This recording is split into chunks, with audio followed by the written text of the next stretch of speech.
Hey everybody, good evening. Happy Tuesday. It's the 17th of September, and tomorrow is my birthday. Why don't we play some video games and have fun with that? I want to finish up Tears of the Kingdom tonight. I don't know how much longer I'd have to go in it. I have to finish the Thunder Temple. I'm right at the entrance of it. I already have Monero, so I think we might be able to skip all the bullshit and just go right for Suave Ganon. Because there's usually a side quest in Kakariko you have to do, so you have to go to Hyrule Castle, I think. You fight a boss, you get a Kakariko village, and then like Zelda has disappeared or something. Or like you're able to tell him, hey, the Zelda you saw was a fake. I just fought it. It's just, Ganon being Ganon. To trick everybody. And then there's the little side quest there that tells you where to find the Spirit Temple, which we already did. So you can just go to it at any time. You can go to it at the beginning of the game if you know exactly where it's at and how to do the puzzle.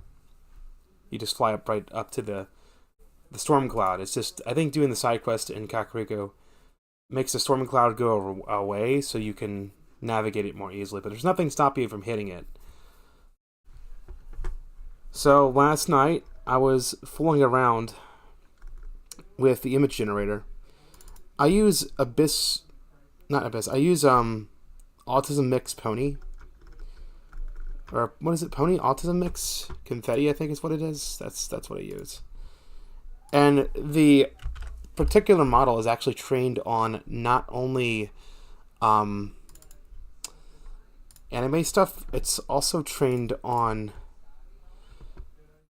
furry and My Little Pony stuff, because that's kind of what like Pony Mix is. So I'm like, you know what? Let me see if it can do like furry stuff. It can do anthropomorphic stuff just for funsies. And I don't know. I think I look cute as a cat. Make me like a cat furry. Because I think that would probably fit my character more. I can be like vicious at times. So I can scratch, I could bite. But for the most part, I'm usually somewhat timid. I try to be outgoing, but I'm usually like somewhat timid. And I sure as shit like to sleep a lot. And man, cats fucking sleep a lot. I tell you what. And cats are also very, very independent. They don't like being like strung around. They're very independent. They're all like, they really will only want your affection if they want it. Otherwise, they want nothing to do with you.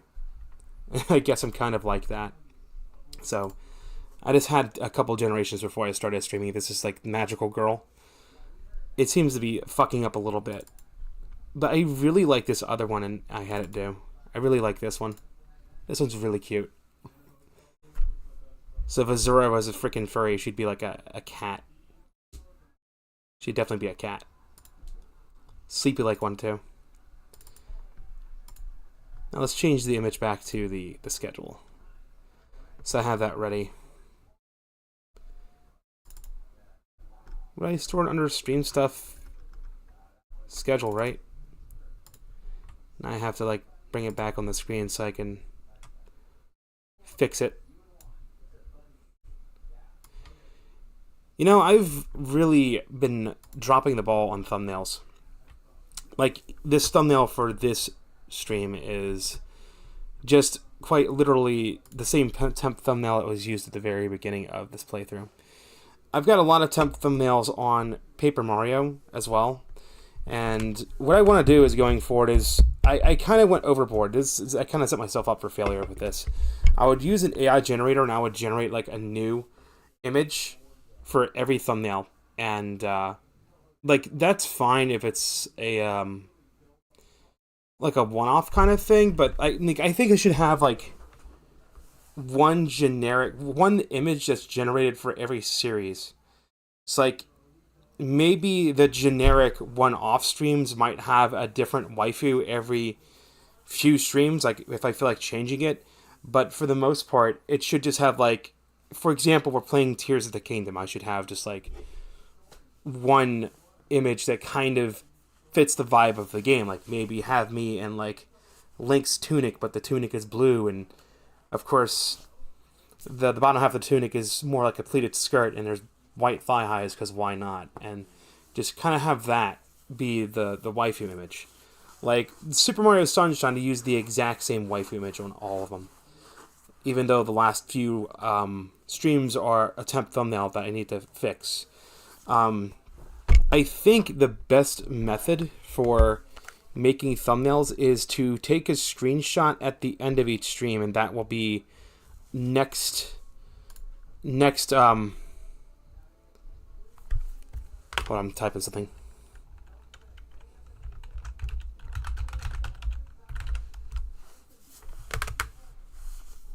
I guess it's like furry week, so we're just doing furry stuff. Did I send out my stream announcement on? Yeah, I did. Like what I should do is when I end stream, if it's going to be a stream series, like I should just take a screenshot of where I was, and then that screenshot can serve as the thumbnail for the following stream. I think that would be the best way to do it, because I got to find some easy method to it, because I find myself thinking too hard on the thumbnails, and then I just wind up not making a thumbnail, and the streams suffer for it, because if I'm using the same generic thumbnail, it prevents the streams from standing out too much, especially because you don't think about this on Twitch. On Twitch, you just don't need a thumbnail. It just like grabs a screen of whatever the stream currently is or something. I don't know if it's just like the first 2 minutes or if it's actually like the last 30 minutes. It grabs something and uses that as a thumbnail automatically. But on YouTube, it doesn't do that. On YouTube, it is, you gotta make a thumbnail. And when you're done streaming, you can like pick a scene from the video or add a new thumbnail if you want. But if they're all have like the same image, it really does impact the stream in a negative way. Like having a screenshot of the title screen for the very first video in a series would probably be good if I'm doing a series, but if I'm going to do like a one-off thing, which I think I'm going to do one-offs on YouTube as well, if I just got no game that's out that I would particularly want to play through, which might happen, just have like a generic title screen of the game, or make maybe just a screenshot mid-stream or something and use that, and update the thumbnail at the end of the stream. But ideally, I would want to have the title and the thumbnail and everything put together for the following stream. And I'm just making it harder on myself. Like I either stream too late and don't give myself time to do it, or my workflow is not set up in such a way where, okay, I end stream, I take screenshot, that's the next thumbnail. I think that might be the best method going forward. There's a couple games that have come out, and there's 2 games that are coming out, and there's 1 game that is out right now. But the problem is I do not have enough storage space on my Switch. I have 4 gigs free on my Switch right now. And Zelda Tears, the new Zelda game is going to take 5 gigs. So right now I'm running through this, it was called Ryu Sakai. That was the Japanese name of the game. Ellen Taro's Wanderings. The game has a stupid fucking name. I'm bored. This Ellen Taro's Wanderings game is actually boring me to the point, but I'm like, you know what? I'm so far into it. The sunk cost fallacy has taken effect. I'm just like, I just want to do whatever I need to do to advance the story, to get to the final dungeon so I can like finish the game. Like, if there's like post-game stuff, I don't care. I just want to see the story go to its conclusion, and I'm going to just like delete the game. And probably never play it again, because it's boring. I should have played Bakuro instead. And when I clear that game, I think that'll free like 1 gigabyte of space off of my system. If I go to manage software and take a look, let me take a little look and see what we got. Because I try to keep stuff off system memory. I got 19.6 gigs free on system memory. I usually leave that reserved for like save data or something.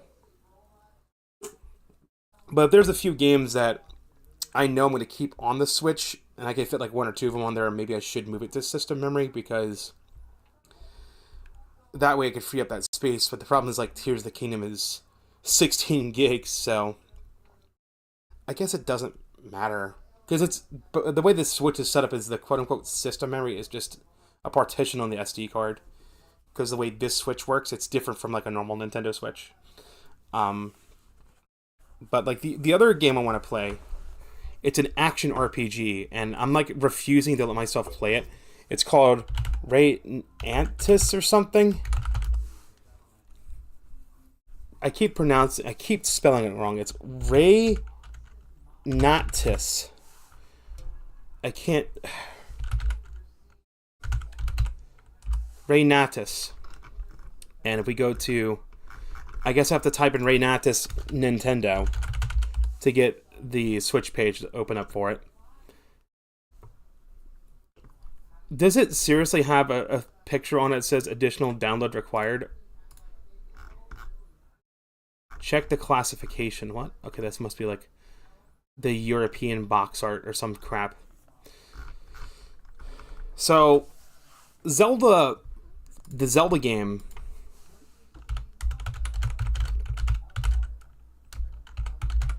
it's not as big as I thought it would be. It's actually pretty sizable. I think it's about as big or around the size of The Legend of Zelda Link's Awakening Deluxe.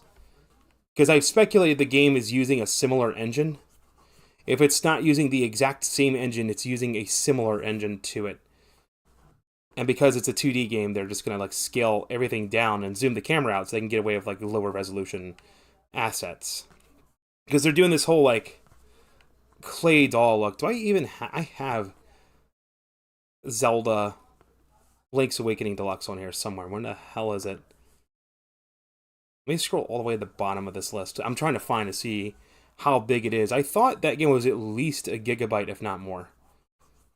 Is it actually smaller? No, there's no way it's less than like 900. Let me find it. Let me see where it is. I got it installed on my Switch. Let me just find it real quick. I've got a lot of games on here, and that's a problem. I have this problem where I'll install a game, especially if an RPG, and I'll be like, oh, I'll play it eventually, and I don't. And then I'm like, okay, I have a 1 terabyte card. Why do I only have like 5 gigabytes of space? What is the deal? And it's because I have all these fucking RPGs. I'm like, I'll play that, and I don't. And then they sit on the system for years. And I need to like just be playing through some RPGs. So that's why I said there's gonna be a lot of one-off streams where it's gonna be me streaming myself playing a game. It's not gonna be a playthrough because RPGs are incredibly fucking long. They take a long time. We're looking like 60, 70, 80, maybe 100 hours on some of these.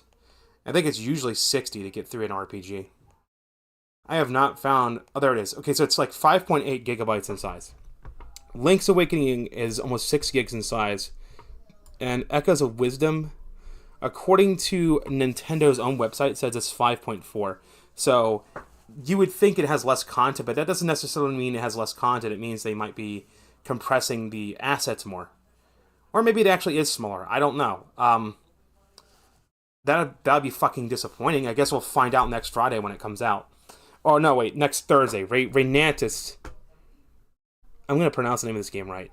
Raynatis is larger. Raynatis is 8.3. So just round everything up. It's like 5 and 8. I need 14. So let's just round off. I need 15 gigabytes free.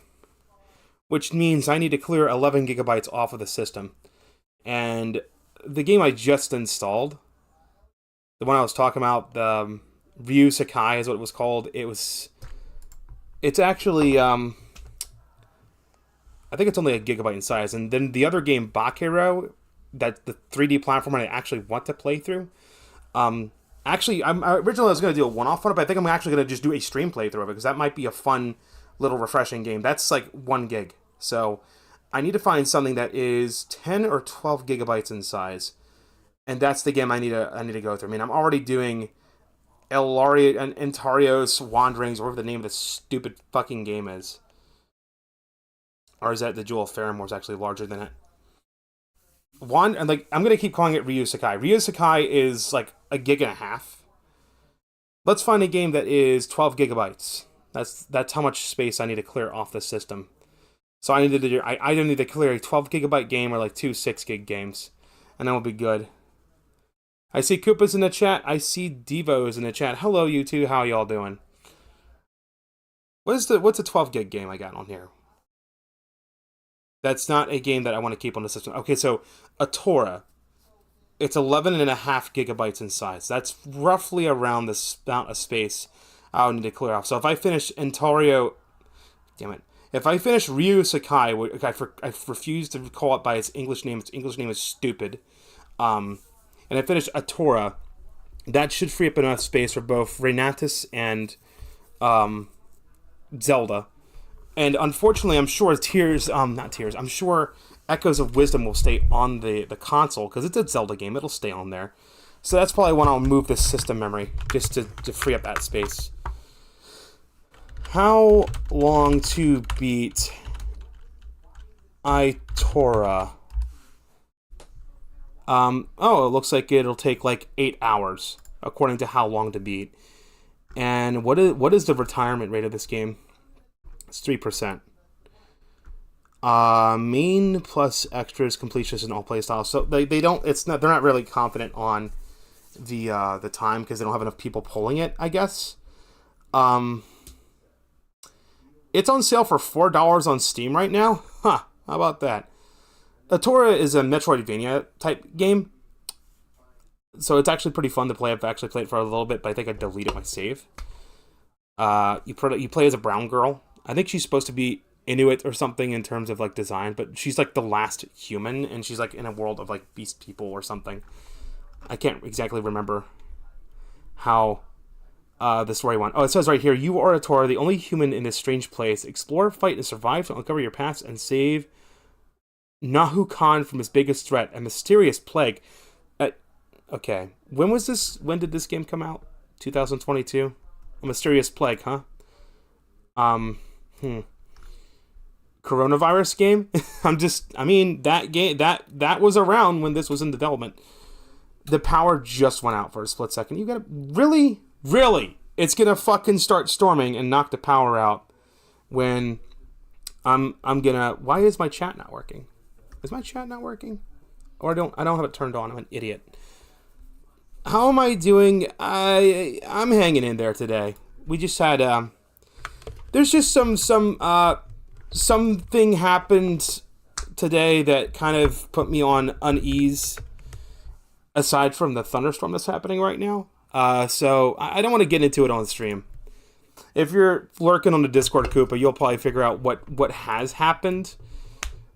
And I'm like, it's never fun when like people feel like they have to leave the Discord. So there might be some changes on the Discord going forward. I'll have to really think about it. So Atora will take 8.5 hours to get through. It says it'll take 9 hours. So I could finish Atora in a weekend if I really sit down on and like focus on it and not get distracted with other shit. Because when Zelda comes out, I'm going to want to play Zelda. And then when Renatus comes out, I want to play Renatus. What's really interesting, though, is like I've read articles online that are saying that Renatus is actually a spiritual sequel, or like somehow like a parallel universe to The World Ends With You. I'm like, huh? What? No, it's fucking not. It's not even made by Square Enix. Right? Who made this? NIS America. It has nothing to do with The World Ends With You. Unless it's like the same it's the same director or story person. So, alright, Atora and Elentario's Wanderings, although I'm about to drop Elentario's Wanderings. I really am. I'm literally, like, watching YouTube videos while just, like, zipping through a dungeon and only opening chests just to get good equipment to progress. I played Elentario's Wanderings on stream on Twitch. I still have the video recording of it. I'm going to upload it. You're going to see just how bad that game is. It's not fun. It is not a fun game. It's an okay game. And if you're someone that doesn't have a lot of video games, playing an okay game is okay. But if you're like me and you have a backlog of... Where's my backlog list at? Alright, why I accidentally opened up the debug screen. Come on. Is there a shortcut key for that? Because I didn't even hit F12. You know, playing an okay game is okay. Oh yeah, you did see the train wreck earlier. Yeah, Jesus fucking Christ, dude. You know, I was at work when it happened, and I was just so tired at work. I'm like, I just want to go the fuck home. I did not think about it. I should have stepped in and went like, this is not okay. I mean, granted, I did something about it today when I woke up and had a fresh set of eyes. I'm like, hey, let's not do this, because I'm gonna have to shut down the whole Discord if this keeps up, because we cannot allow this. It's not okay. So So Elantario's Wanderings, I may wind up dropping that game if I don't get to the ending of it soon. Because, like, playing an okay game is fine unless you have a backlog of, like, 486 games. That is counting, like, if there's a collection, like the Castlevania collection, I'm counting every game in the collection separately, but still, when you're approaching 500 games, you have to start making sacrifices. You have to go, okay, do I want to play Shin Megami Tensei on normal difficulty even though I'm getting stuck on a boss? And it's probably going to take me way longer to beat the game on the normal difficulty. Like Tears of the Kingdom, I would have loved to have done a 100% completion of this game. It's going to take me probably twice as long. And it's starting to... I think the big problem was I played Tears of the Kingdom right after playing Breath of the Wild, and I think that is what's caused a lot of the... And then there's like a new Zelda game coming out, and I would want to play that, and I do not want this game to be on the back burner a second time. I would rather finish it, not get the side quest done, just finish it, and then come back on my own and finish the side quest on my own. When you have as big as a backlog as I do, you have to make sacrifices. You have to go, okay, should I play the game on the higher difficulty, possibly taking more time to complete the game, or should I play it on a lower difficulty, only proving to myself that who cares? Unless the game specifically says there is, like, extra stuff if you play on a higher difficulty, in which case I would look up online, like, okay, if I beat this game on the higher difficulty, what are the extra things that I get, and is it worth it? You actually have to do, like, a cost-benefit analysis, because when you're young, I know there's a lot of my viewers are young, they're, like, Coronials, and I have a few Coronials, which I call, Gen Alpha, and I have some Zoomers that are still in high school. I hate to give you an early sense of existential dread, but this is just kind of a warning of what's coming up. Like right now, if you're a kid, you're in school, and you have like from 5 o'clock until 8 o'clock to play video games. That's like, 3 hours a day, and then you have the whole weekend. You have like from the time you wake up to the time you get to bed on the weekends, and you have like maybe Sunday, unless you're drug off to church for half the fucking day. You have all this time to play video games, especially during the summer, especially during like 3-day weekends and holidays and stuff. When you become an adult and you have to work a job, and you're lucky if you get like 2 days off, and then you have adult things you have to do. You can't just like I've been doing it, and that's kind of why I'm kind of fucked up in life, because there's like I need to clean my rooms. There's things I should do. I just put to the side because I want to finish my backlog of games. You don't have as much time. Time becomes a luxury when you're an adult, because unlike a kid where basically you're just idling your time away to get through the school system, because like it's not like when you're an adult where you can invest your time into something and get a payoff on it. If you invest your time in schoolwork and you read ahead and you get ahead of the class, you can't get out of school early. You have to read at the pace of the class. So you're pretty much just time locked. So you're going to spend the rest of your time like getting good at video games and stuff, because you might be too young, you can't get a job, or maybe you don't have a car, you don't have like friends to go out with or something because you live out in the countryside and you have to drive everywhere and you can't really walk anywhere, and it sucks, so you just play games, right? When you become an adult, the whole world opens up to you. It's like playing a game with an excessively long tutorial, and then the tutorial opens up and the game becomes a fucking open world game with like Ubisoft towers and shit everywhere, and there's like little objectives you can do. And that's kind of how real life is, but you're on a fucking time limit. So imagine you had the scale of The Legend of Zelda Breath of the Wild, but you had the time limit of Majora's Mask, where, okay, you've got to pick a goal, you got to pick a quest chain to go down, because you only have enough time to do maybe 3 quest chains in this open world game until you run out of time. And unlike Majora's Mask, where you can go back in time, you don't have time travel. You can't, like, play on your little flute and go back in time to, like, when you became an adult and go down another path. You can't do that. It's not possible. So, when it comes to, like, if you want to play video games as an adult, you have to decide, okay, do I want to play the game on hard? Do I want to continue playing this game? Do I want to go for the optional objectives? It entirely depends on how long it's going to take you and how much you're enjoying the game. Like, if I want to get all of the shine sprites in Super Mario Sunshine, for example, if I'm enjoying the game, I'll do it. I'll go get all the blue coins. I'll have a good time. But if I'm playing a game like Elanteros Wanderings, which I keep mispronouncing the name of this stupid game because it's stupid, I'm not enjoying the side content. The game itself is starting to bore me to tears. And now I'm at the point, I'm like, okay, I'm just going to run through the dungeons, get the best gear, and do whatever I need to do to unlock the next dungeon so I can just get through the game as fast as possible so I can close the book on that game, uninstall it, never play it again, and just play another game. If it's a game like Shin Megami Tensei 5, where it's like, I could play it on the normal difficulty that's intended, or I could play it on the easier difficulty and get through the game faster, you have to look at, okay, am I enjoying Shin Megami Tensei 5? And the answer is yes, up until I got stuck on the first boss. Now I'm at the point where I may drop the game if I keep playing it on normal. If I drop it to easy, I may be able to get past the boss, the game will become a little less grindy, and I'll be able to get through the story a little bit quicker. And then the time I don't spend on that game could be spent playing one of the other 499 games on my Nintendo Switch backlog, not counting the games on my PC backlog. So, like, making a list of every game you own, and then deciding right there and then, am I going to play this game? Yes, no. Like, ever. If you're never going to play the game, mark it as shelved. If it's a physical game, sell it. Forget it exists. You're going to have regret when you sell it. Just sell it.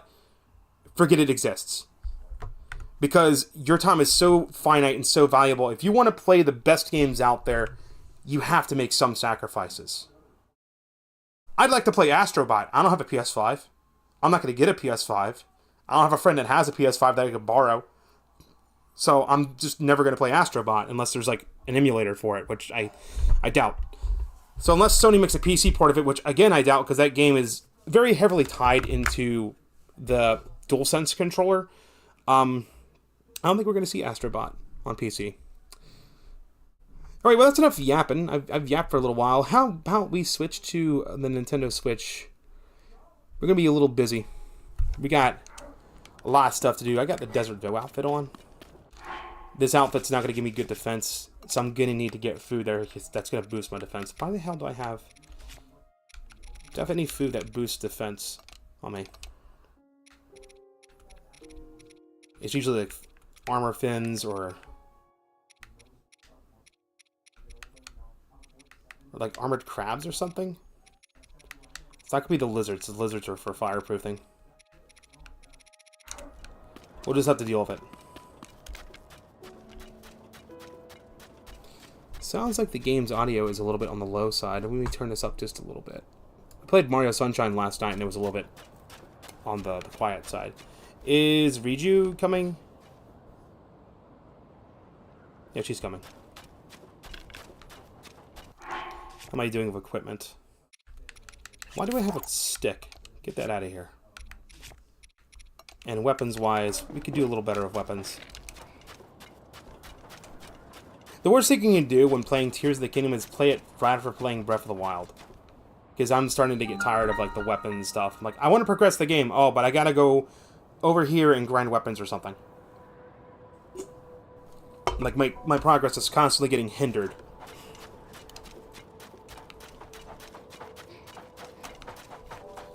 Alright, we got glowy things. I need you to charge up. We need to take out the this thing.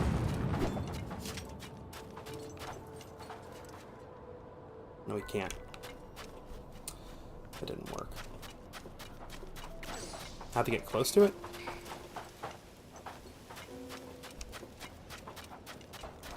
We have to get in it somehow. Here we go.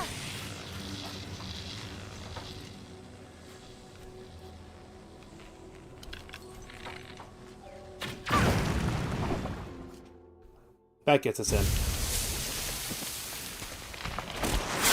Oh, is it the boss already? Mothman. Ladies and gentlemen, Mothman.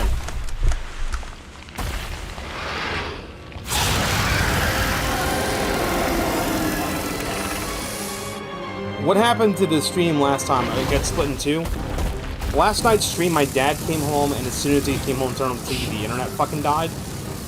So the stream had to die, and then it just wound up making another VOD. So there's two VODs. Responsible for all this. Come on. That's what happened. Let's take it down together. So there should be two parts to it. Your boat. This has to be their leader. What? Does that mean it's like the other Gyptos? Yeah, it's like the other Gyptos. Our attack should be effective I thought I had my shield up, but I guess not. now. Nothing but sand wherever we look. Where did it go? It's right fucking here. Yep.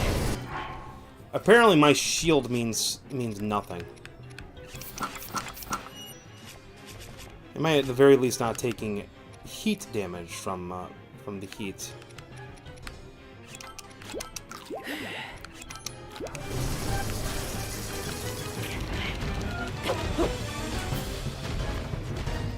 I don't know if you can see the Gypto anymore, Chad. I still can.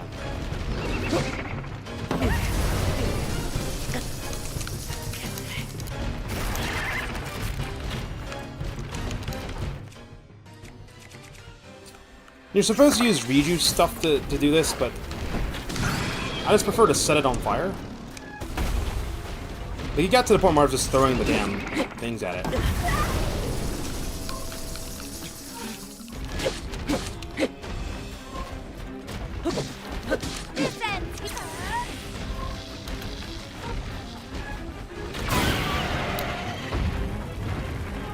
That's effective.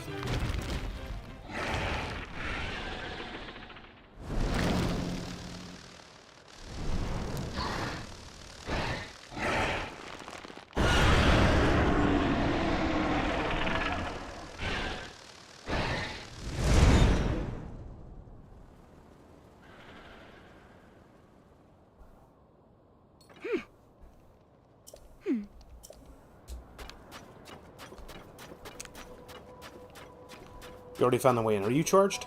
She's not charged. And we're gonna start freezing it up.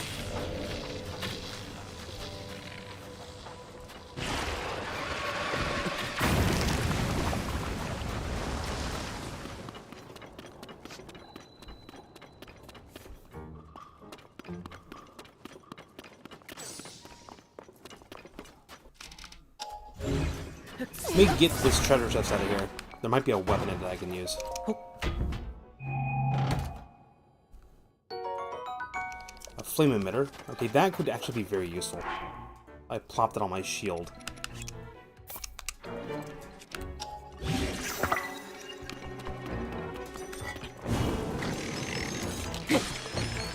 I can kind of use them to kill the Gyptos. I just realized I could probably use...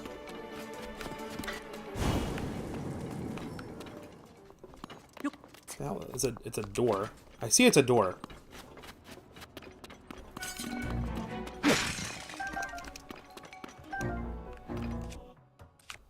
Korok Guster. Okay, we gotta use this.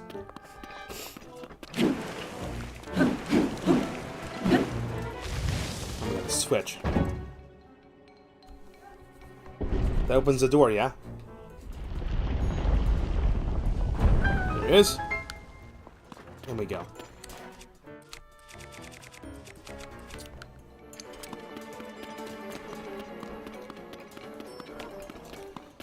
This temple's a bit tricky. It may take me a little time to get through it.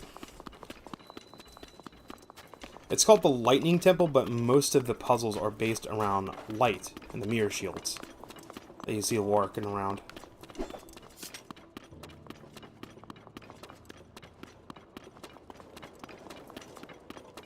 This is actually one of the first proper temples in the game. Like, it actually feels like a proper dungeon. It's like one of the fucking 4 dungeons you're going through in this game are proper.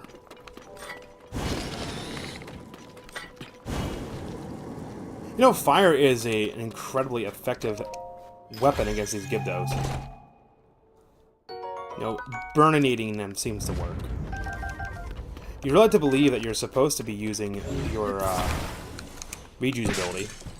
And that it is how it's kind of designed, but I honestly think fire is a good strategy. Let's get off that. That's gonna fall on me.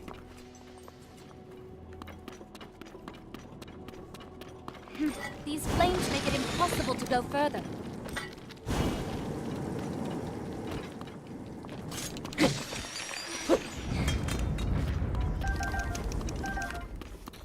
Now, Gibdo Bones do a lot of damage.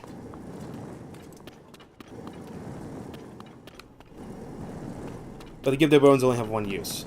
After a use, they break. They're mainly meant to be used on arrows to make arrows stronger.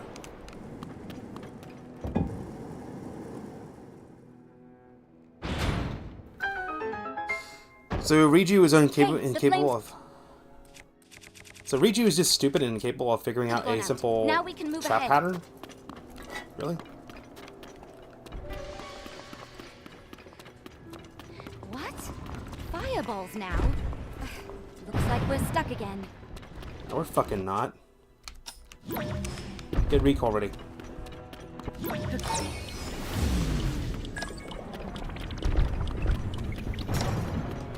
Fuck your fireballs, bitch.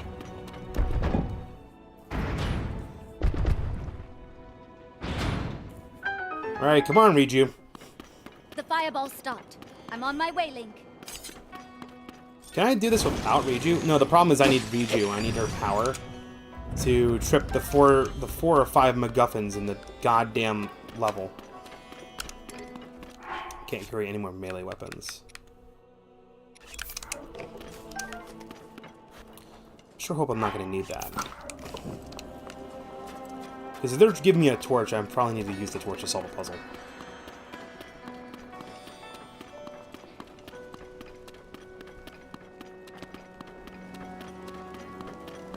Oh, I see one of those thingies are there. It's not open.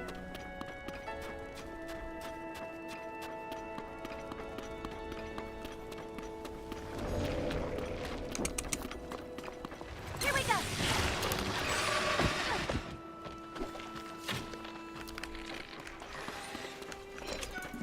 Riju, are you gonna activate your fucking thingy so I can...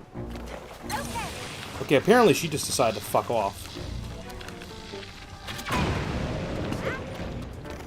Great. Do I have to fight these things to progress?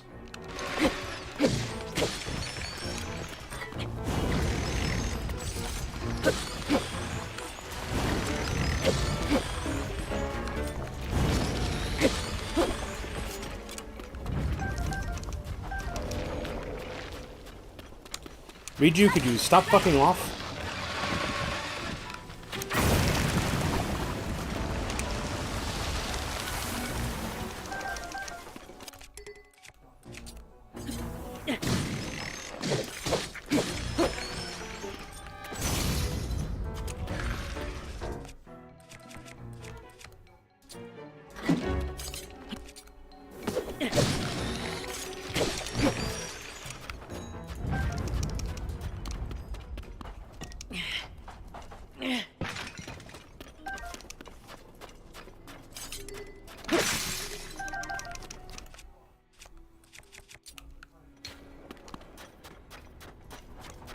I'm drinking this Pepsi here, but it's not quenching my thirst. I got a big old bottle of water next to me. I'll be drinking that on stream. I may go AFK at one point to get more water. There's a path right here, but it's blocked. I see it on the map, though. I'm mainly using that mini-map to gauge where I am. It's rather warm in here, too. Room of Hopeful Light. Yep, okay, here we go.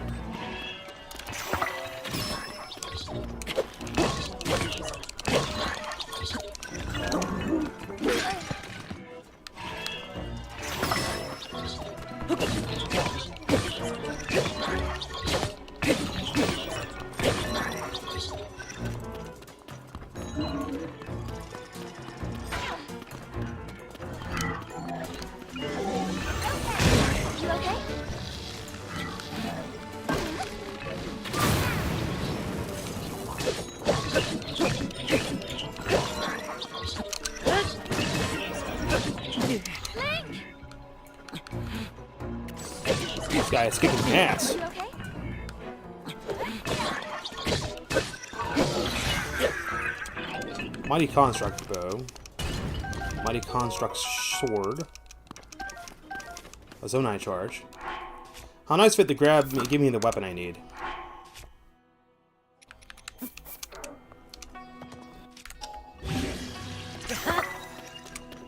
That is a power 65 weapon, mind you. Let's not use that weapon, though.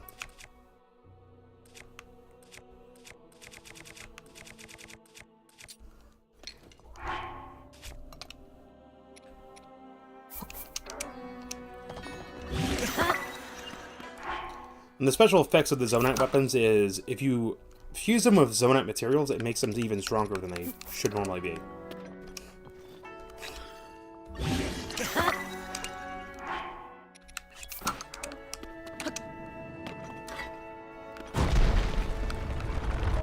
Don't panic, open the chest. Birthday stream is on Kick, yes. Don't recall just yet what's down here.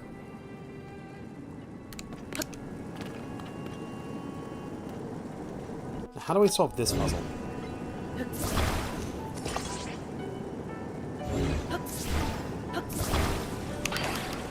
Why? I don't know. That's just... I usually just stream on Kick on Wednesdays, so I'm like, well, I guess that's when the birthday stream is going to be. I've already made the schedule, so it'd be a bit of a pain to change it. Okay, it looks like I should be able to pass that, but it's not letting me pass it.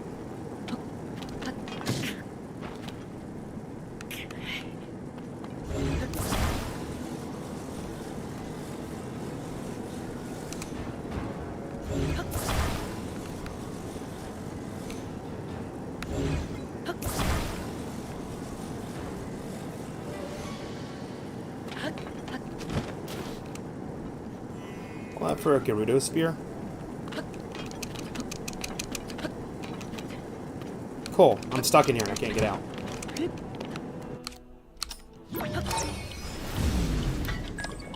Then we'll just use recall to get back.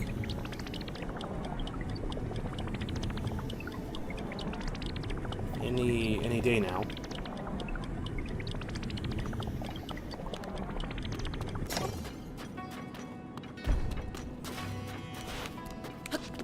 So it's just a side. Is there a chest over there? No, but that's a Gerudo bone. Oh, wait, no, it's not. That's a mirror shield. I need these. This is the gimmick of the whole damn dungeon, is these.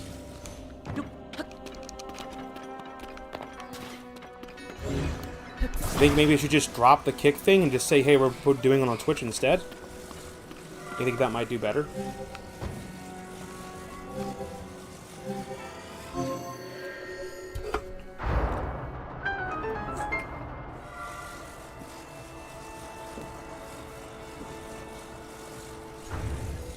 Because I don't think if I did a birthday stream on Twitch or Kick, it wouldn't really matter. But, eh.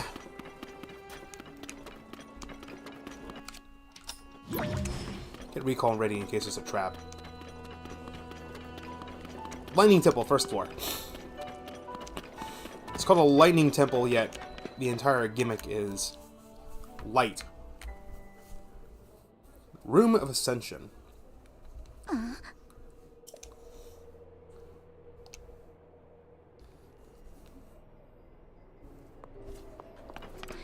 Alright, activate the thing and it says no.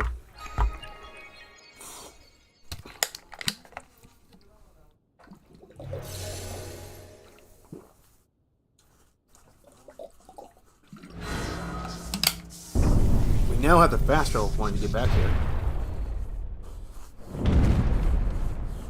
But we cannot ascend into the room above because not enough power.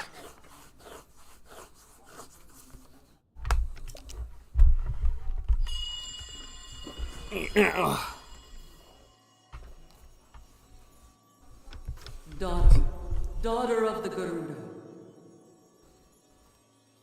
This platform connects. I thought you wanted to stream the most popular platform on your birthday. I mean, I streamed on YouTube yesterday and I streamed on it today. and it will function once more.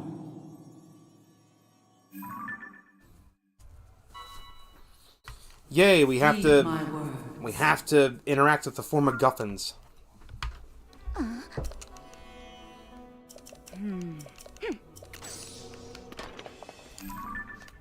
Well, now that I have a fast travel point back here, I'm trying to think of a few places I know there's hardy radishes. The Skyforge has a few.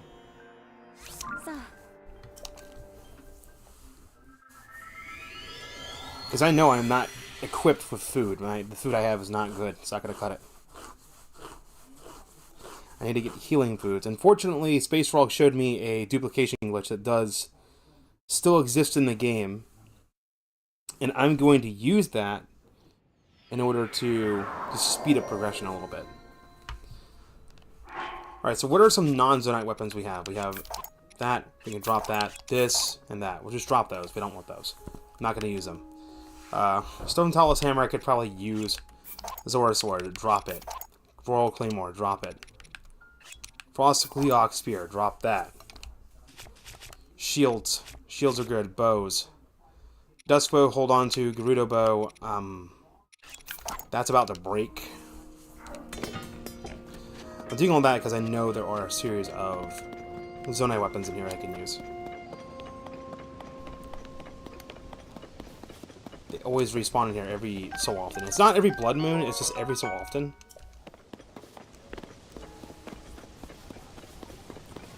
A lot of guides say it's every blood moon. Because on Kick it's mostly used, sadly. I'm gonna have to end stream because I just saw a lightning flash outside. Like, sky to ground lightning. God damn it. Stupid weather. Of course, on my birthday, we're gonna have, like, severe weather. This whole year sucks.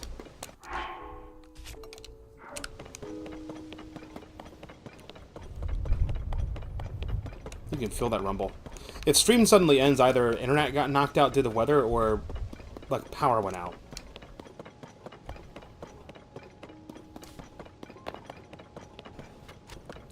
I think that's all the weapons. Now what I have to do is find a point where I can quickly ascend. Just gotta get close enough to the ceiling to be able to ascend. It's not letting me. It's not letting me ascend. We could probably use this to ascend back out. I don't know if I stream on Kick if I would instantly get more or not. I'm more concerned about like the lightning like cutting the internet out, cutting the power out, like frying some piece of equipment. That's what I'm more concerned about. I should grab as many of these Sunday Lions as possible because I'm gonna need them for the final boss fight. And we're dealing with Gloom's status effect. Truly all I need is just one, then I can start duplicating them. I guess I need to interact with the thing a second time to get the wind gusts to start appearing. I know there's a hearty radish or a big hearty radish at the top of this damn thing. I just want to get to the top. I thought maybe I could use Ascend to do it, but Ascend doesn't appear to be working.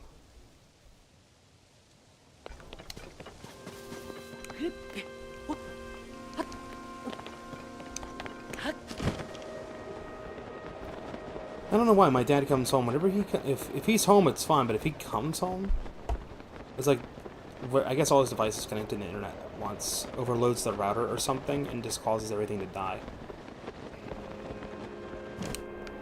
Alright, I need to drop. I have no stamina left.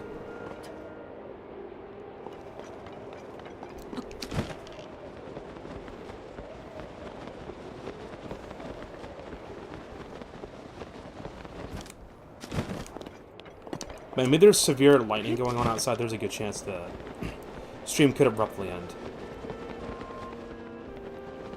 as the power just gets knocked out. I just need one hardy radish and I can start dipping it. Big hardy radishes are perfect. Hardy and big hardy. Alright. Back to, Lookout Landing. We can start doing the dupe. I don't know. I think it's a combination of, like, all the tech he has, and then, like, the router is a 2-in-1 router and modem, and it's a piece of shit. Like, I've looked up the brand of the router, and there's a lot of complaints with that specific router.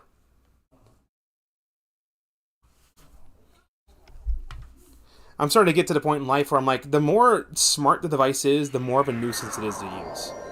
The more things can go wrong with it, and the more I'm like, I don't want a smart TV, I want a dumb TV. Like, the whole reason I haven't bought a 4K TV is because every fucking 4K TV is a goddamn smart TV. I don't want a smart TV, I just want a fucking regular-ass TV.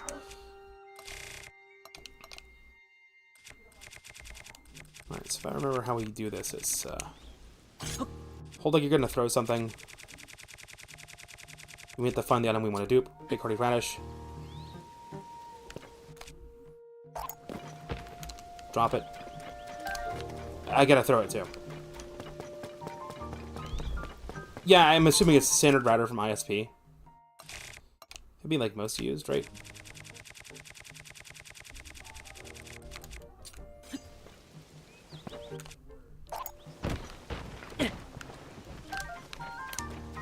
Just leave them on the ground. I forget how many items you can dupe at once. I think it's up to 20. I think it's once you get to 20 is when the items start to cull. You can only have so many items dropped in the world at once until the game starts to delete them from the world. And then you're just wasting your time at that point. There's a video that goes into how this all works. Like, item culling and whatnot. I'm not going to get into it. Just know that I have to do this if I want to dupe it. Remember I had one big hardy radish? Now I have 2 on the ground. And you can't do it off of everything you fall off of. It's like specific platforms you can do it.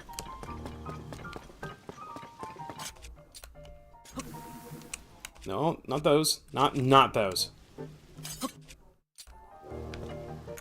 Those go boom. You can dupe bomb flowers and stuff. It's a little bit more involved. I'm not confident in the... I didn't throw the item. I have to throw the item.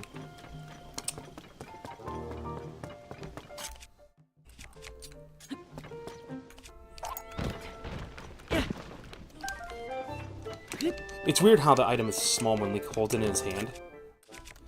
And then when he actually throws it, it's the proper size. It's so weird.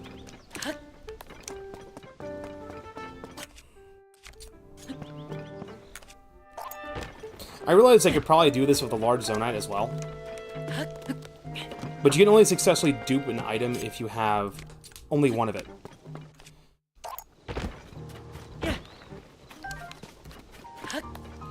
Now, can I do this multiple times mid-air?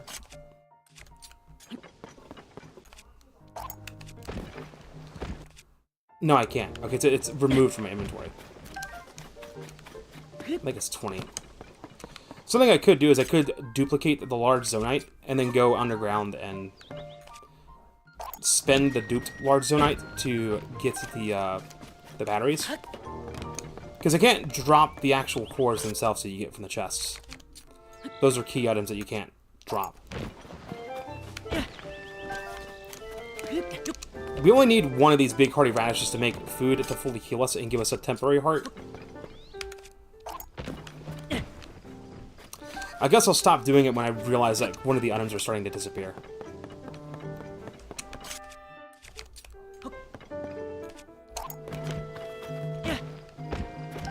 I still don't get how this game uses the same fucking engine as Breath of the Wild.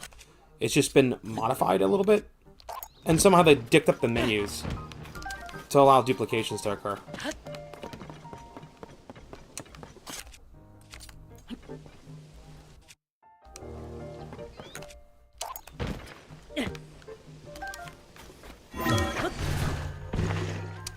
don't know if it'd be faster to ascend or not. And yes, one of the other most duped items is fucking diamonds. Just don't fast travel away from the place or you're going to lose all the items that are on the ground. Again, shout out to Space Frog for showing me this trick.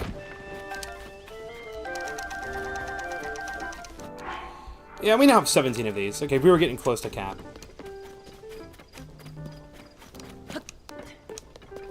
Let me go to the shop and sell all the other food I don't need. I thought that was a tumbleweed. That's a Goron. Blah, blah, blah, blah, blah, blah. Side quest, I know. Buy my stuff. Buy my food. Was there a sell multiple button? There's not. Damn it.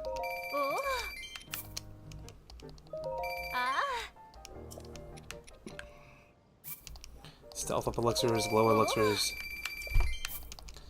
Sticky elixirs, don't need those.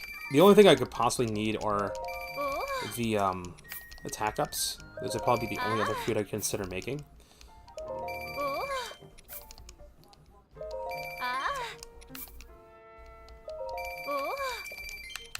That was like really close to the house. Holy shit.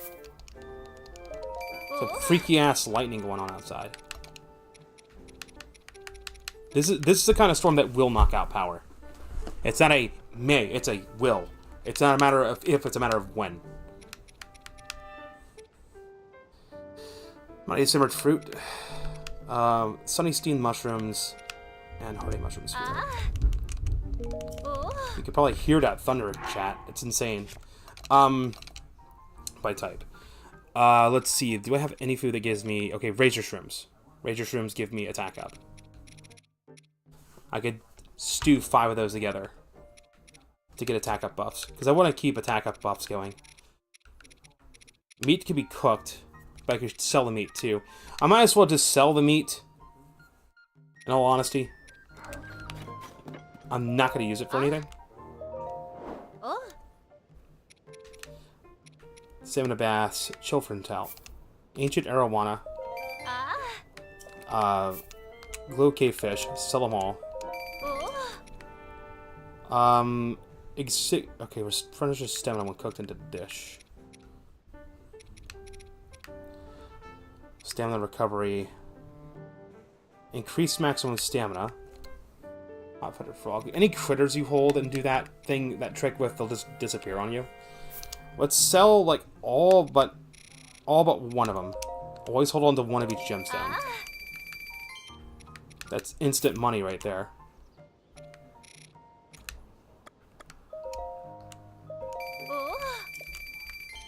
Of course, the rubies, sapphires, and topaz and opals have an elemental effect when you throw them. I think the video that Space Frog linked me said that you have to put stasis on it or something. So you have to throw the item, go into drop. You have to drop the item to dupe it, but then when you throw the item, you have to throw it square up in the air and then use a recall on it. Because the moment it impacts with something is when the effect goes off. Alright, so I have 410 rupees worth of these. And the luminous stones are just easy fodder. They don't want to sell any of those. Hold on to Mothman wings. What do these do? Fly arrows and thrown weapons fly further when his item's attached.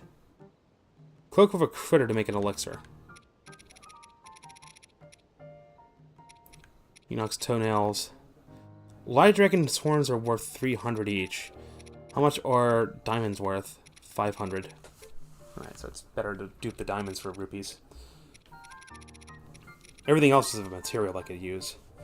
Don't bother trying to dupe the fairies, it's not going to work. That's not working at all.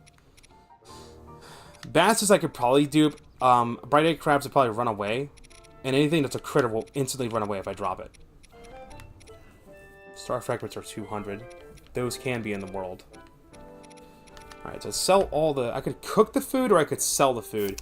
And honestly, if I can just... This is the problem with once you find access to a dupe glitch.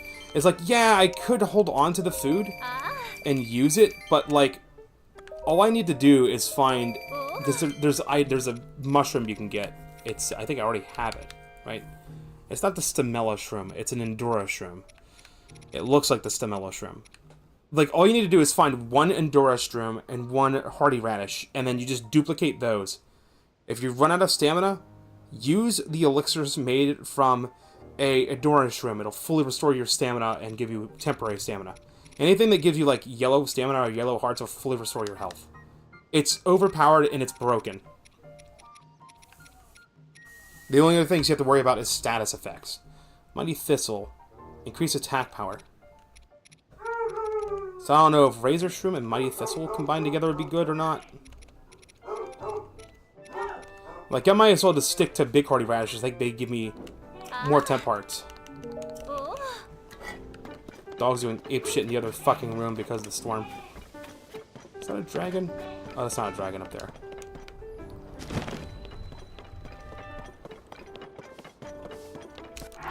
Do I have any heart thingies? I don't. So I want to make sure on that. Where is the cooking pot?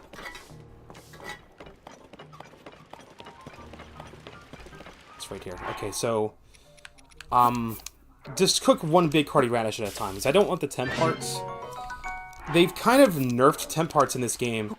The temp parts are only good for enemies in the overworld. If you go into the depths, any enemy that's in the depths will instantly destroy all of your temporary hearts, and then, like, gloom you for one of your hearts. And the gloom armor, the armor that gives you, like, the gloom resistance stuff, only seems to work when you're walking across gloom.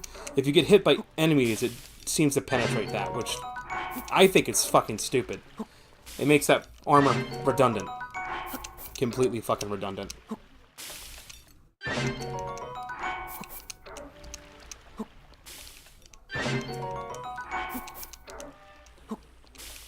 I know this is a little bit boring. I know we're going into that dungeon. I just want to make sure I am kitted out with food that I need. Do I have any food on me that can resist heat? Cold climates. Use a dishes I let it stay cool. Do I have a saffrona that does the same thing? I do, but I only have one. Let's cook a couple. How long does that last? Okay, 12 minutes. So get, like, maybe a couple of these. Once I have under 20, I can start dipping them again. Because I have to drop every item and only have one of the item in my inventory in order to start dipping it. It only works if you have one. Nutrients increase endurance. Cook it to restore stamina.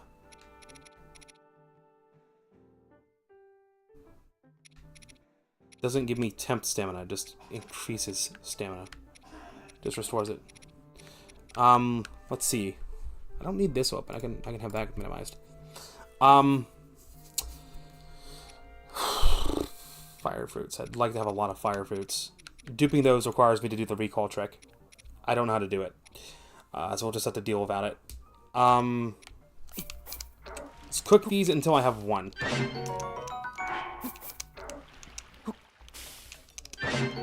In Breath of the Wild, you can only have 3 pages worth of cooked food. There's no pages in your inventory, so it's hard for me to dictate what 3 pages worth of stuff is. I mean, look how much food I have. I think we're good in terms of food. Because each and every one of these dishes is going to fully restore my health. And then it's also giving me 5 extra hearts, which is the effect from the Big Hardy Radish. Early game, you'd want to have more temp hearts, but late game, it's not really that important. Okay, that gave me attack up for like 4 something. Let's do this. Let's be 3 as well. I think that gave me the same effect, right? Is it both the same time? Yeah, 4 minutes, 10 seconds, so I could just... the steamed mushrooms gave me less recovery on hearts. That's about it. But both are giving me attack up. And I want to have attack up, because I'll just be able to kill shit faster. I think that's good, as far as food goes. Equipment-wise, do I have... How many of the big, fuck you weapons do I got for the Zonai guys? Captain Gunstruck 3. Oh wait, fuck. Hang on, I have made a mistake. I have made a critical error. A critical error we can correct very easily. I'm going to upgrade all my weapons now. By going through dupes. But first I have to go to Teneri Town. Or Tari Town? I keep calling it wrong. Let's go to Tori Town. I'm going to talk to the Goron kid that's over here that can separate our weapons. This even works with the weapons about to break. You can just, like, pop the shit off. If you really give a shit. Break it down, son and done. Yes. I want you to take 20 of my rupees, and I want you to take this thing apart. Yes. I want you. I want you to do it. Do it. Gorons are so strong they're able to undo super glue from Zonai. Alright, give me this, and more importantly, give me this. Back to Lookout Landing. We're now going to duplicate those. Every single weapon that doesn't have this thing on it is going to get destroyed. We're going to destroy the fused material. I don't care.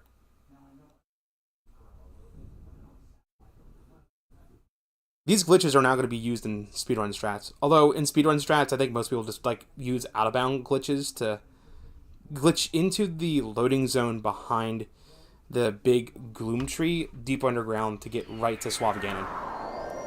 I will not stop calling him Suave Ganon, by the way, because he is suavemente.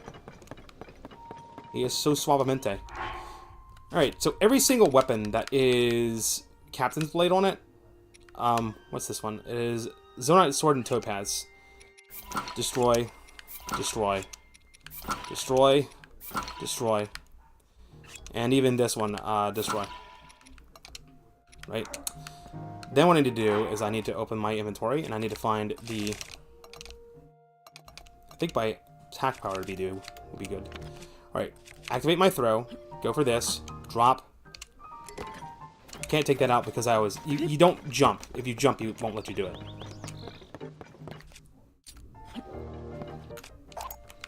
Yeah, we're gonna start duping these. I'm just gonna dupe enough to fuse it to every single weapon I have. Then you gotta flip the most used. So we'll easily get to it. So we have 2.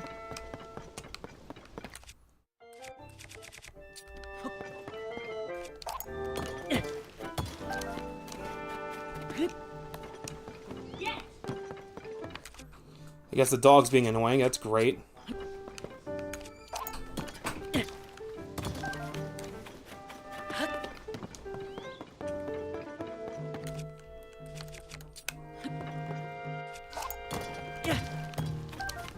This is how you Tears of the Kingdom. I need to find a dupe glitch for Breath of the Wild so we can start just, like, kneecapping the damn hard mode. There probably is a bunch of them. How many weapons do I have that need to have the stuff on it? 1, 2, 3, 4, 5, 6, 7, 8, 9, and 10. How many are on the floor right now? 1, 2, 3, 4, 5, what is it? 6? 6. Okay. 7.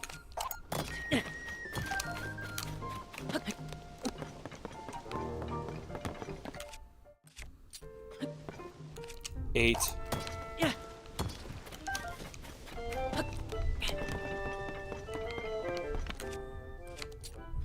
9. And then finally, 10.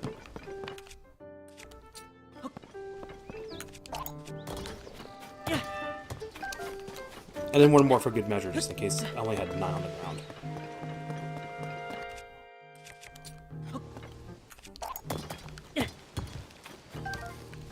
I'm not going to pick them up. I'm instead going to go to my fuse. We'll just do it this way, because I have to fuse them all anyway.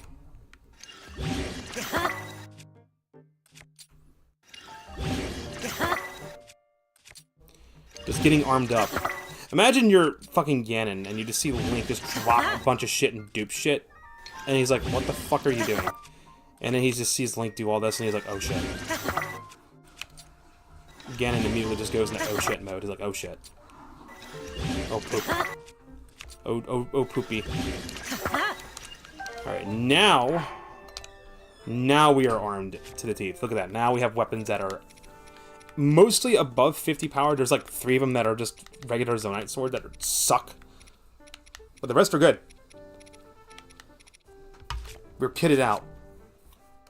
We got a Zonite shield. Zonite shields are best for equipping the Zonite devices on. Now I'll go right back.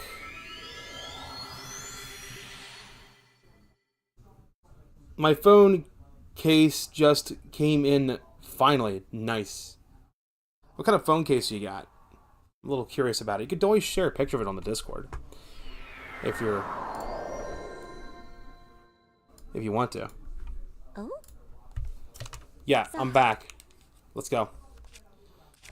Sorry to make you wait, Bae. I just need to take care of some things. Now we're good.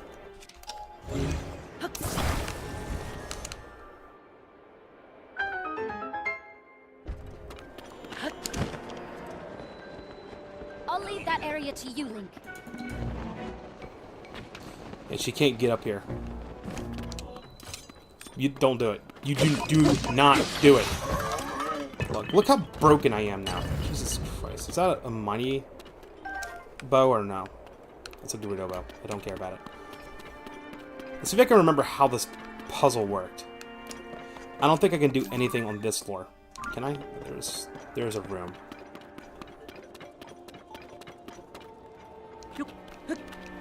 Okay, I can climb the walls in here. Room of natural light. Yeah, fucking thing.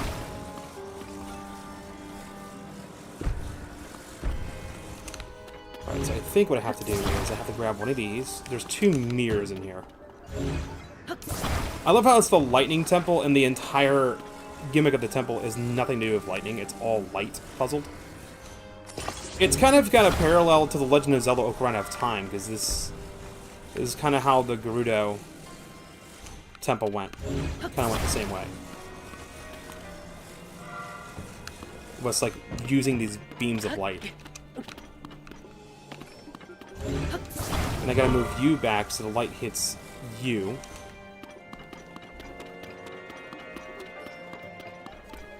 I'd be scared too if you dropped 1 thing and 2 things. So yeah, I would. If I was the U.S. government, I would arrest you for doing that because you're gonna start duplicating fucking money, and that's not allowed. That activates that. This is basically what we gotta do. We gotta activate these thingies.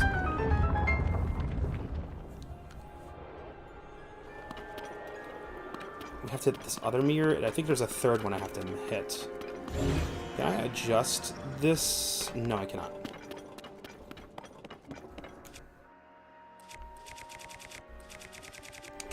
I don't have the Korok leaf anymore.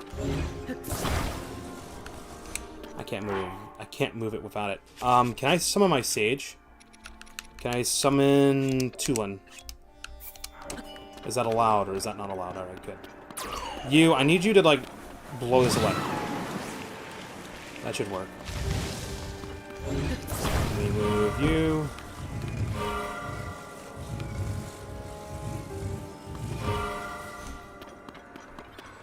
And then we have to move this. Or did I just short circuit this puzzle? Oh wait, no, it's... I see where I gotta hit this.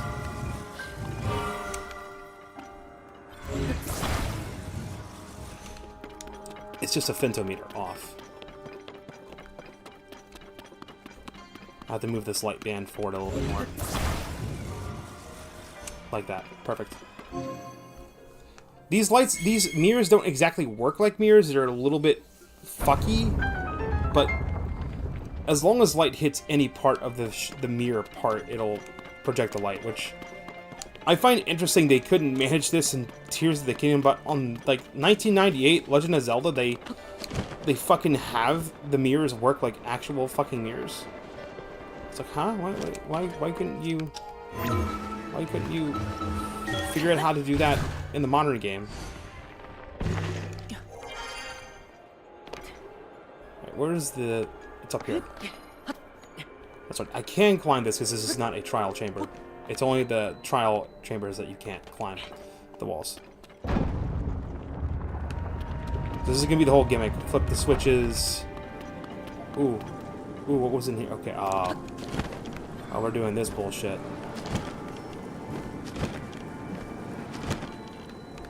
Smooth.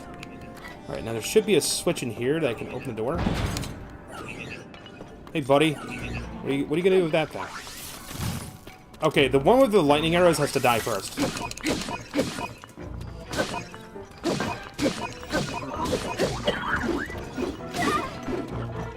I hate it when they do the spins.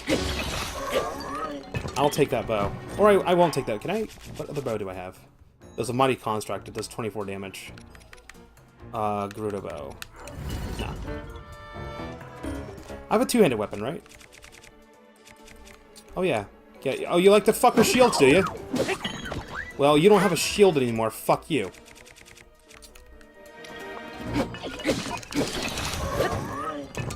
Probably need that mirror shield, too, on top of things. Alright, I need you. We need to charge the batteries. Can we just use the Gerudo bow? Oh, the Gerudo bow has a... Oh, okay, I like the Gerudo bow already. Some bows in this game have, like, a eagle eye effect on them that allows you to just, like, draw them. Alright. Some of the Gerudo weapons, some weapons in the game, this has an eagle eye, so it zooms all the way in. It kind of acts like a sniper scope. I like the bows that are like that. Back up to the third floor. There is a second switch that we activated somewhere right here. Oh, there's a thing over here.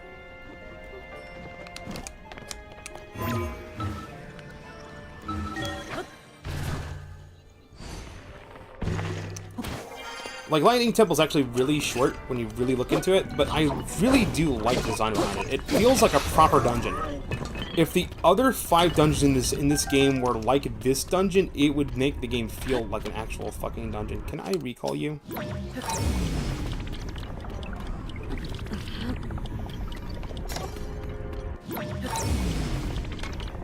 Recall is broken because it has no cooldown. At least Stasis in Breath of the Wild had a cooldown on it.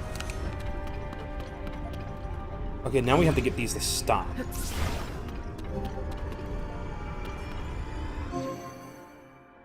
Or not.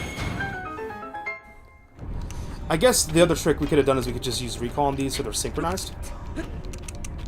God damn, everyone wants to go to the fucking bathroom now.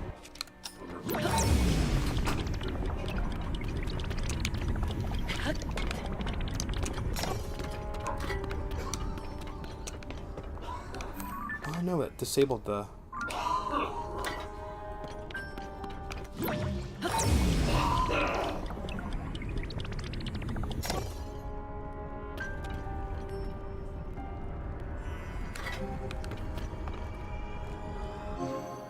There we go. That did it. After this is activated, I don't have to worry about the light hitting it anymore. It should be good to go.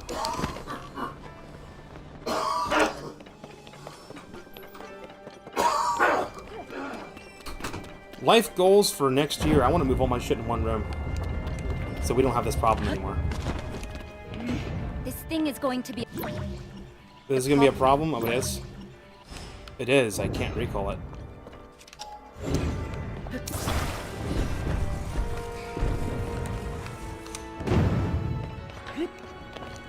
Hey look, it's a solution to the puzzle that was literally used in The Legend of Zelda Ocarina of Time in the fucking Shadow Temple. This is literally a Shadow Temple puzzle. Hey, the trap is disabled. We can get past now.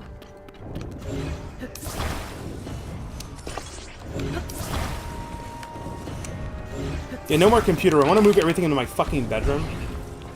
That way there's no goddamn connected bathroom for people to walk in and disrupt the stream. Because I'm honestly sick of it. I could probably move everything into my bedroom. I just need to clean both this room and my bedroom, and it's going to take a while. And my mother is going to be a bitch the whole way. And be like, yo, she always likes to do this whataboutism shit. And try to derail me on everything I try to fucking do. If I have to, I'll get nasty with people. We need to do something to free the light. My first instinct is bomb flower. That is my first instinct. Okay, it's not bomb flower. Alright, there's a switch or something we have to activate. Dylan, I need you to come over here. I need you to blow this away, please. Okay, that just frees the mirror shield. Oh, there's a drop. Okay, there's a drop there.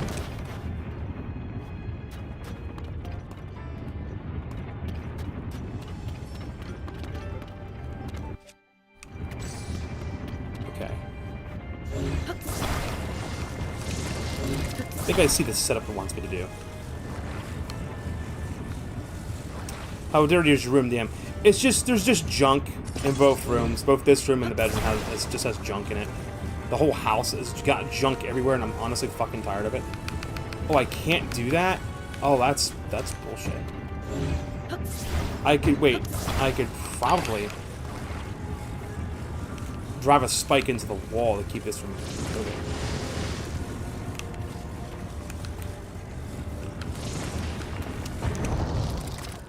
Yeah, that works.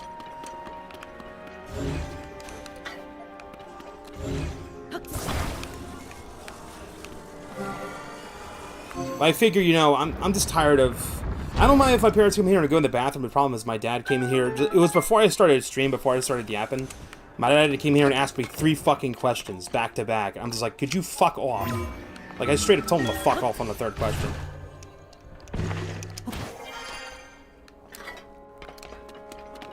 I don't even remember what the hell the other 2 things he asked me were, because it was nothing important. It was just to be a pain in the ass. The next phase will be move stuff into my room, and then if I keep getting bothered in my bedroom, I'll put a lock on my goddamn door.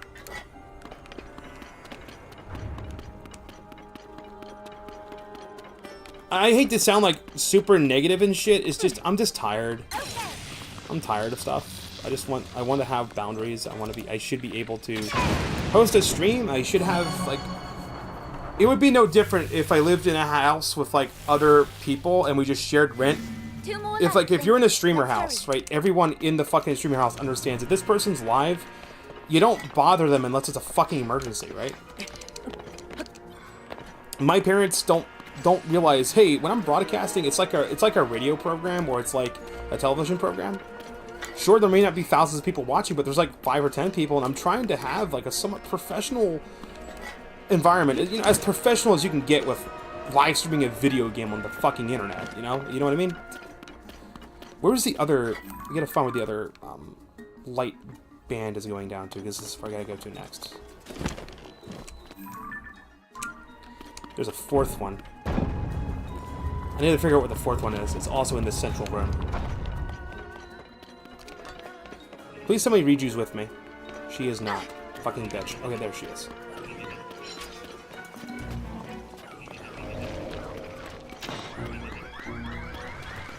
You know, I'm getting tired of Riju fucking off. It reacts to lightning, right? God damn it, that doesn't work.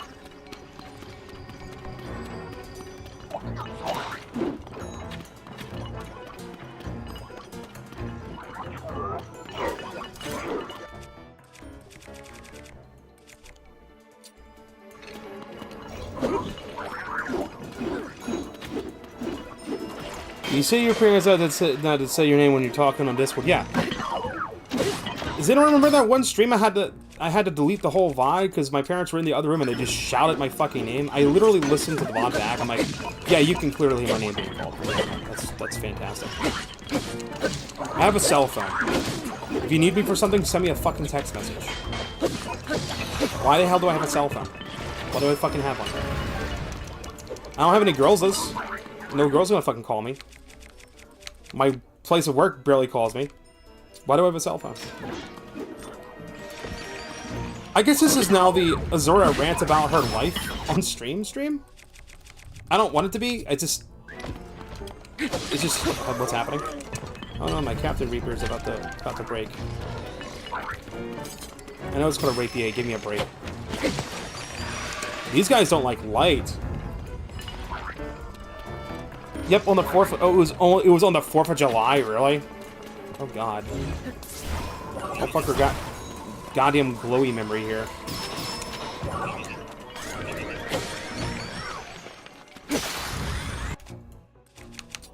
Oh no, that weapon broke. Let's get another one. I got a question. Where in the motherfuck is Riju? I hate having stuff locked behind characters. Because shit like this happens. I need to destroy this thing. This thing needs to get destroyed.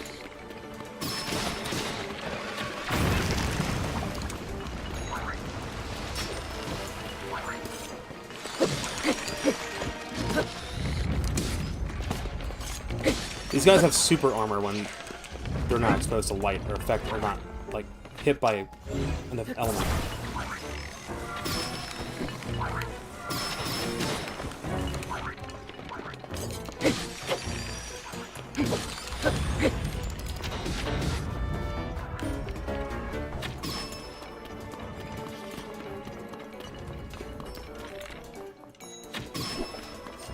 Now the question is, where am I supposed to take this beam to?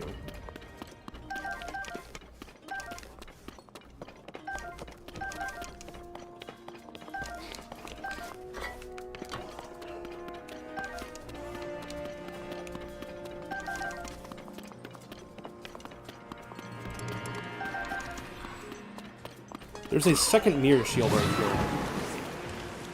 And there's a platform. Okay, I see what it wants me to do.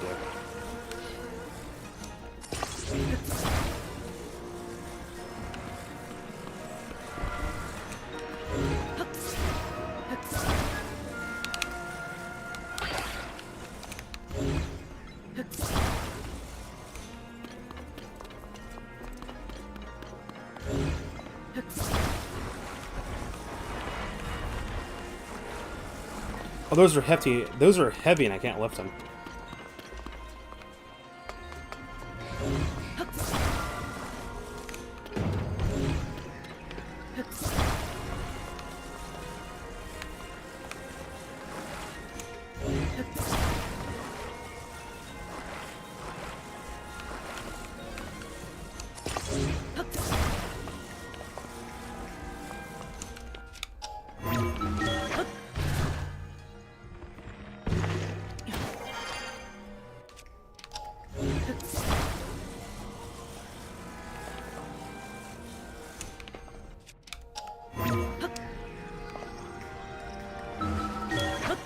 Why won't you let me ascend?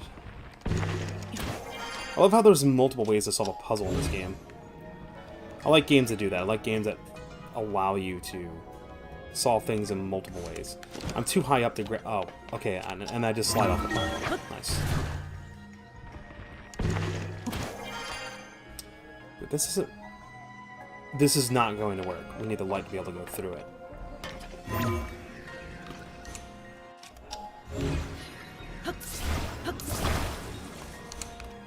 Where's that grate? There was a grate.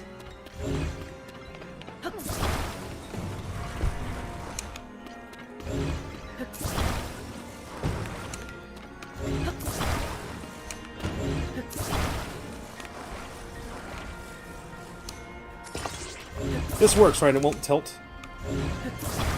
Okay, yeah, these are completely gravity defying. Can I grab this and break it?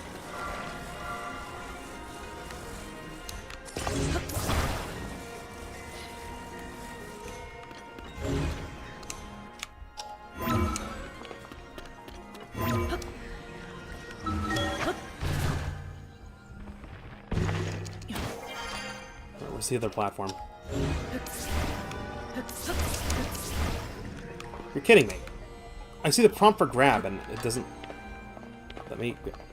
And this now has no collision. Well, that annoys me greatly.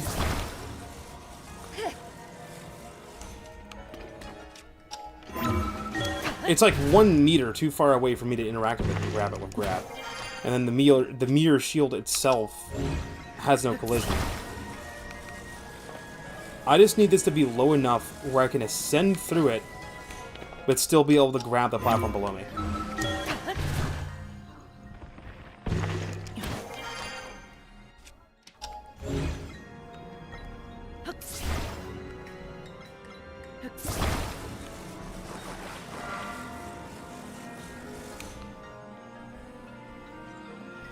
Okay, now we're just not aligned.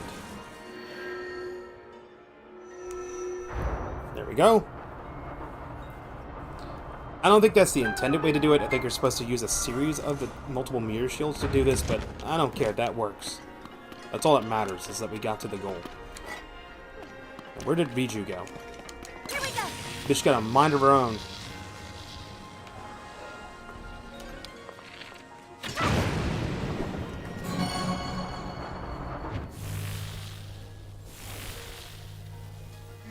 Okay, only one more back. I got an alert today that my time card at my job has been altered. That means that they've gone in and they've changed something that was already logged into a time clock. I'm gonna double check to make sure they didn't steal any time from me. But I think it's just, they're just moving hours from like one job to another. Like, it's still the same amount of hours, it's just they're just changing what those hours are being pulled from. So maybe it's not being pulled from like one department, but from another. But yeah, I'll definitely check that after stream. Oh, I mainly check, like, I don't care if they change the hours, the fuck. The way they do it is retarded. It's really stupid. Basically, there's like, every department has a set number of hours that's allotted, and then when they exceed that, then it's, they have to like move hours around.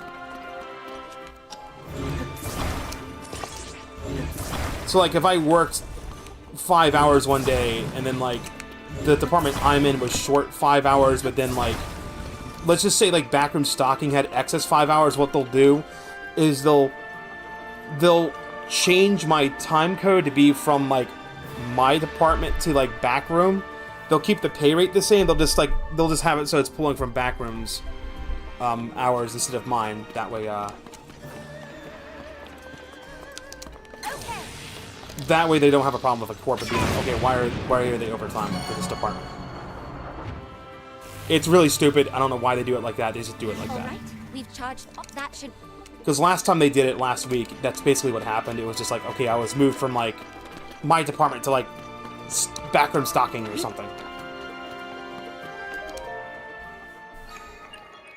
But I'm always paranoid of like, okay, they change it so I'm working like one less hour or something. Because at that point, I actually, if that were to happen, I would have to go to work and directly confront my immediate manager and then the store manager, and then like I have to go up the chain of command. And then if it's not resolved, then I have to contact the Department of Labor. But because where I work has me in a binding arbitration, even if I contact the Department of Labor, I have to go through the arbitration process. So, like, future reference, next job I apply to, if they require binding arbitration, I'm going to tell them no. If I got to, like, write a letter or whatnot, I'm going to just put no. And if I lose my job for it, I'll cause a stink about it. Because I'm tired of everything having a binding arbitration. Only in the United States of America can you have companies be able to erode the rights of American citizens. Like, they erode your rights with fucking, oh, you don't, the games you buy on the digital store say purchase, but you're actually not purchasing. You are like, buying a license that can be revoked. And, like, by using this site, you agree to these terms or some shit, and then it's like, oh, you want to work for us, you gotta agree to a binding arbitration.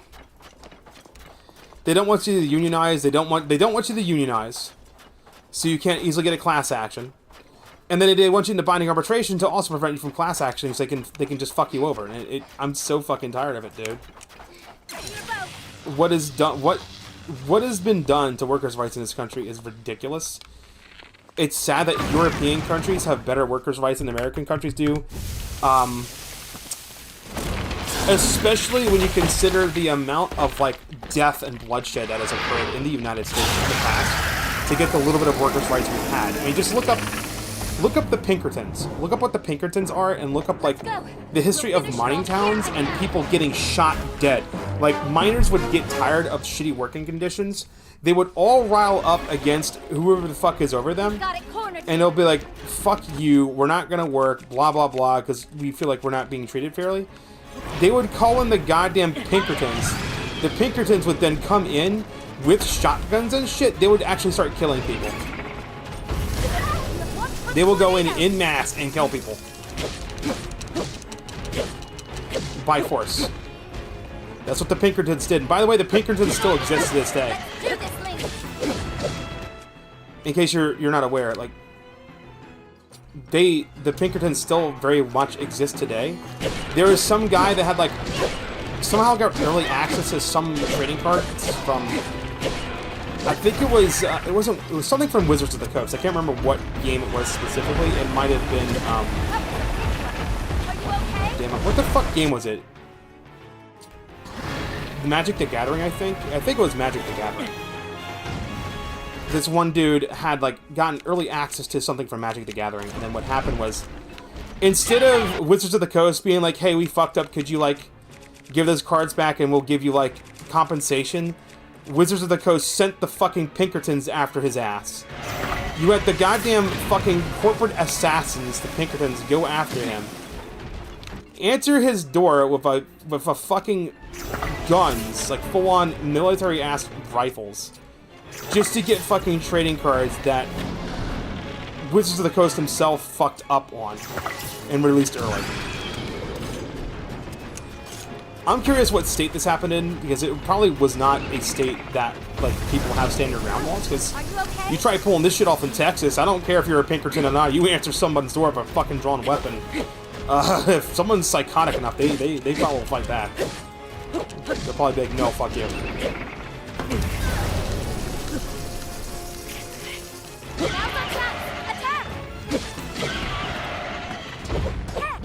Yeah, it was Magic the Gathering, I think, is what it was.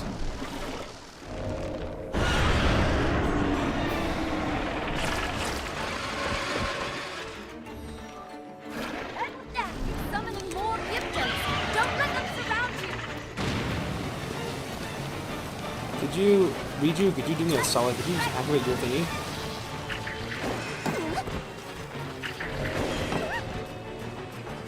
I need these ugly things to open up. Now I just have to lure Mothman over this way. Maybe we can use it. Yeah, we can totally use it. Come over here, big guy. Come on. Step into the light!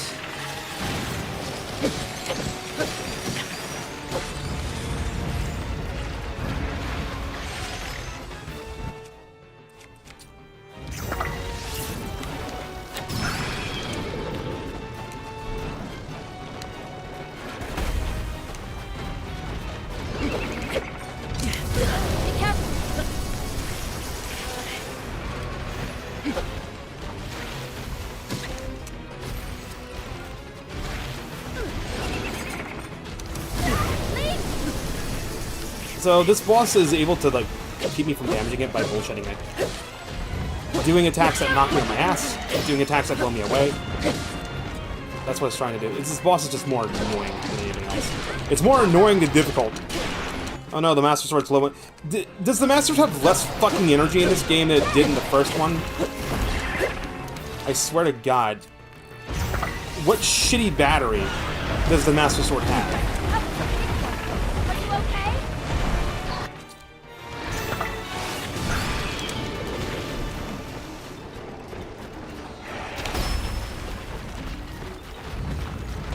Like, the first game's Master Sword is running on, like, a nuclear fuel cell. The second one is running on, like, store-brand knockoff Duracells or some shit.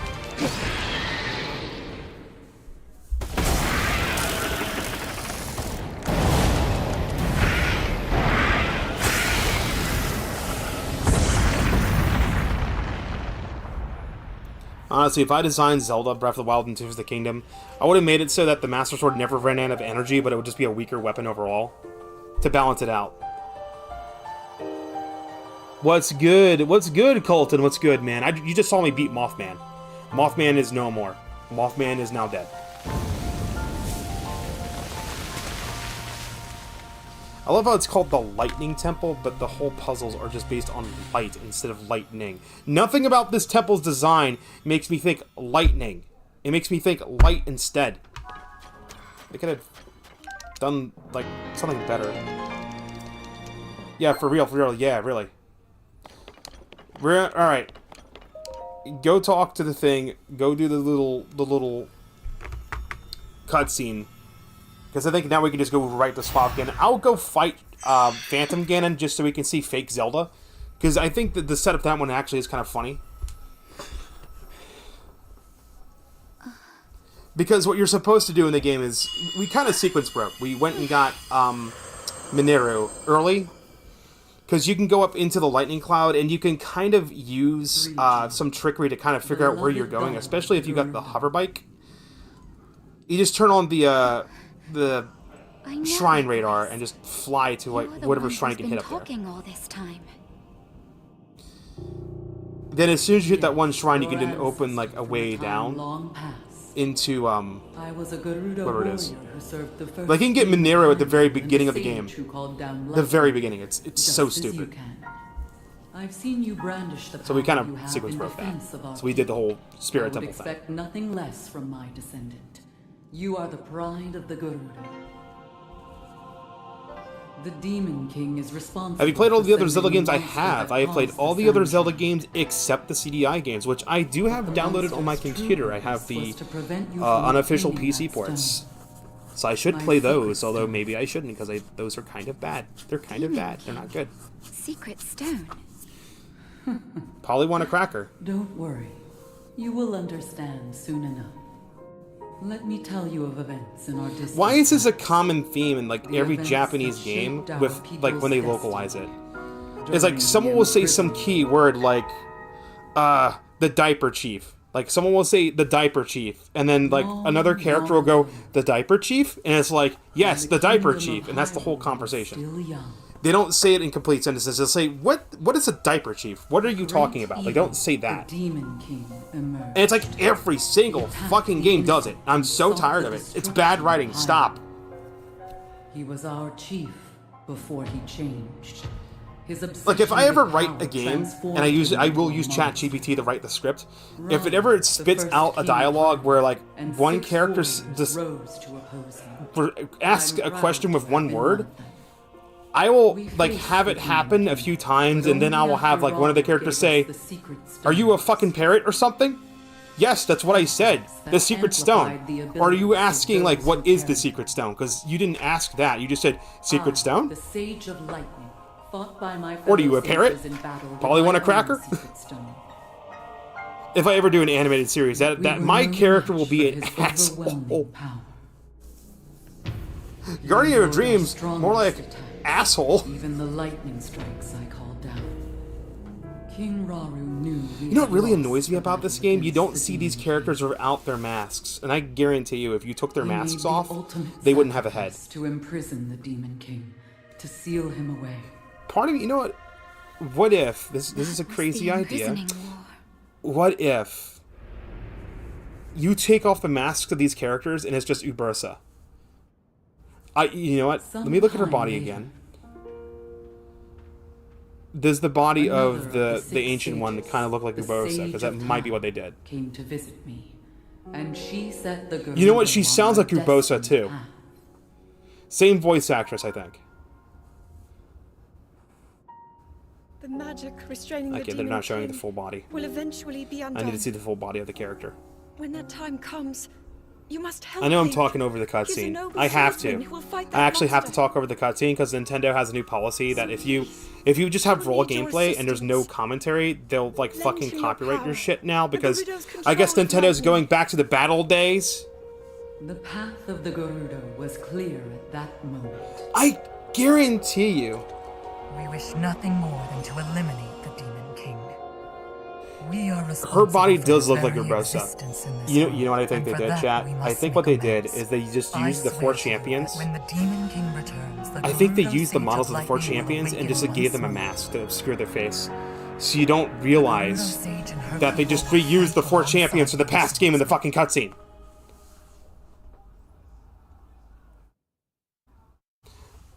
Has anyone ever, like, dump the game's models and take the mask off the character to see if that's the case? And of our people's destiny. You have saved Gerudo. The king? But the that old Ganon is no match for the king. My boy, we must grab my boomstick. You must take up my Dun, sacred dun, stone dun, and dun. honor the vow I Damn, made get to it. the Sage of Time. Dun, long dun, ago. dun, dun. Fight You want to take over alongside Hyrule? the swordsman, Link. You can take it over my dead body. Dun, dun, dun, dun, dun, dun, dun. The king with a fucking So it's my shotgun. destiny to fight by your side.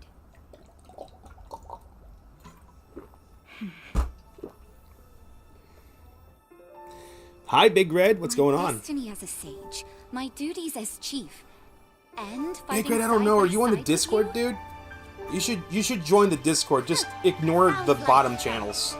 They don't I will exist. gladly strike down They can't the hurt you. So-called Demon King.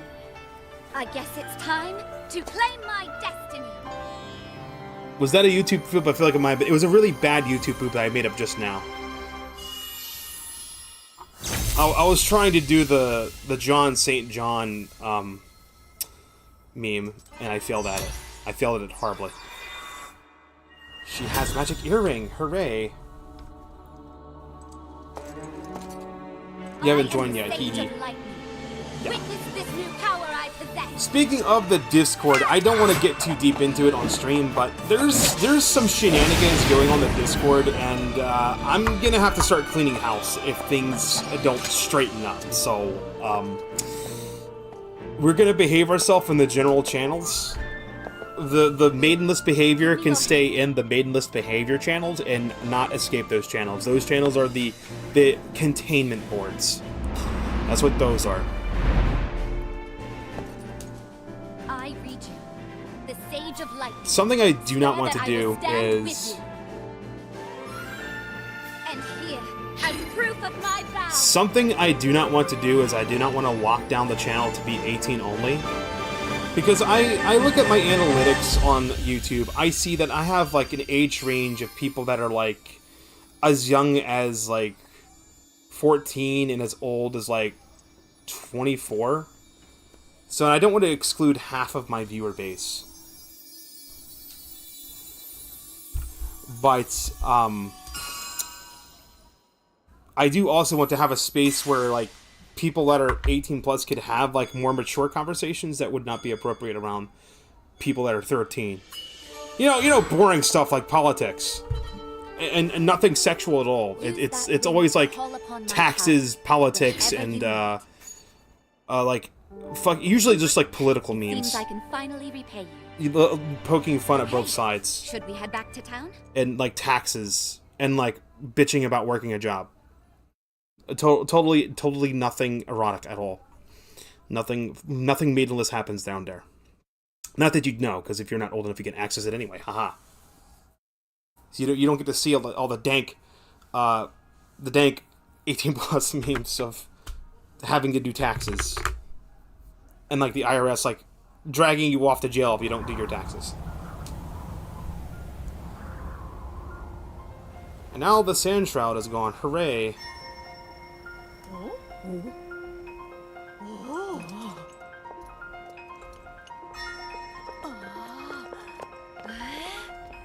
You know, I keep seeing this on Twitter. I saw it was an image of somebody that shows their Nintendo Switch that's clearly separating. Like the battery's expanded to the point where the back is coming off the Switch. And I just messaged this dude. I'm like, okay, number one, turn on your Switch and have the battery drain down to 10% and then do not charge it. Drain your battery to 10%, turn your system off, do not charge it under any circumstance. Then you need to send it to Nintendo, but you first have to drain the battery to 10% or else you cannot ship it. Because if you ship a lithium-ion battery in the mail, it has to be not charged or at a low charge. Because if it explodes and it's at a low enough charge, it'll just like make a little pop and then that's it. But if it's a high enough charge, it'll turn into a fireball. It has to do with like the danger of the expanded battery is when it's at a high charge. The more energy it has stored in it, the more of a fireball it becomes. Which is why that one Samsung phone kept blowing up, because it's just too large. Yeah. Maidenless. There's like 2 channels on the Discord that are just like maidenless behavior. Very, very sad, deranged. Would make Zelda cry behavior. All right, we're getting cross-wired here. There was a Twitter. Let me just put let me number one find the post, download the image, and then put it on my screen so I can show you. I have to go to my profile. I have to go to replies. I have to scroll down. I reply to a lot of things on Twitter. Like, this dude by the name of Fuzzy is like, Nintendo, please announce Switch 2. And my question is, how in the fuck do you have your Switch do this? Like, are you playing your Switch outside in the direct sunlight or something? Like, chat?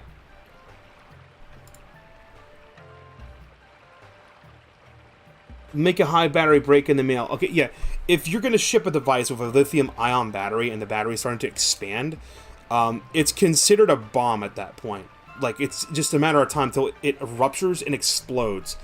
If the lithium-ion battery, when it ruptures, has a low charge, like it's about to be dead, then there's little to no danger. Like, the worst that'll happen is it'll just fry the components on it, and it'll make like a small, you'll hear like a pop, it'll startle you.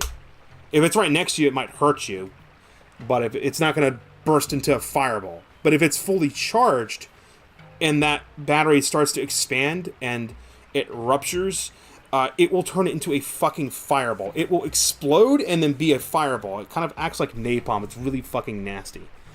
Most batteries have fail-safes in place to prevent this stuff from happening, but it still happens. So you have to be very careful. Yeah, I'm telling them to like discharge. This is the shit, right? It is so big. This is not my Switch. I'm just asking a question. What the fuck are you doing to get your Switch to do that? Like, seriously. You see how badly the case has separated from the back of the system? Like, you can clearly see into the system. That is the result of the battery of the Switch expanding and, like, cracking the case open. Now, I've had my Nintendo Switch since it came out, right? I usually keep it docked. When I first had it, I played it undocked. So usually my Switch is constantly being charged, which is killing the life of the battery. There is a little bit of case separation on my Switch. It's very, very minor. But the case separation on my Switch is the result of the system getting hot. So, like, the glue that holds the seams together has been evaporated or dried up, and the case is just opening up because of the heat. This is the result of, I guess they're banging their Switch or something and causing some sort of this, I don't know what causes a lithium-ion battery to expand like that. It's like it starts having gas buildup or something is what it is.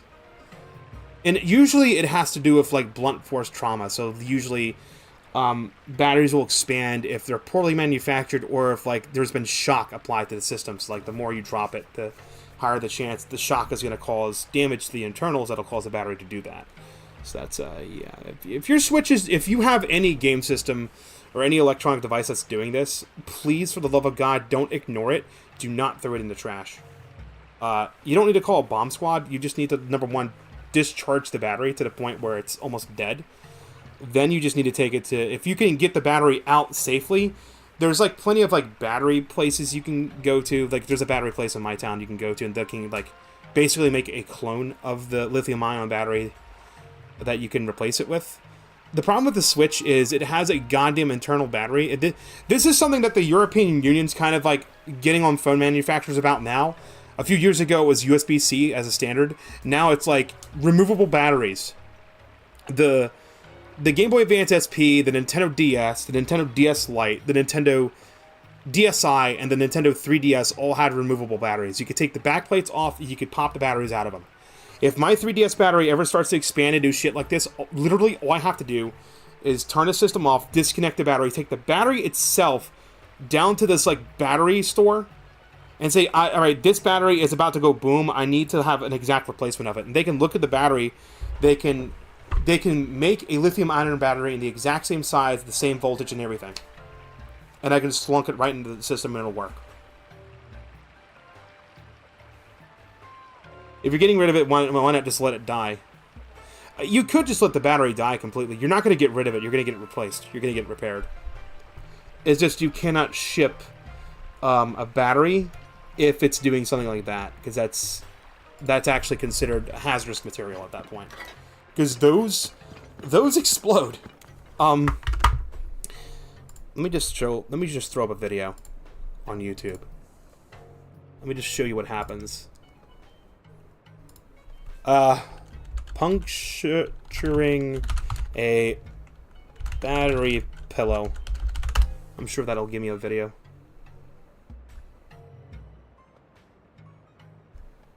Here's a like 23-second video showing you what happens when you puncture a lithium-ion battery. It's called a spicy pillow, I think. So, just heads up, chat. Don't fucking do this. It's not advisable.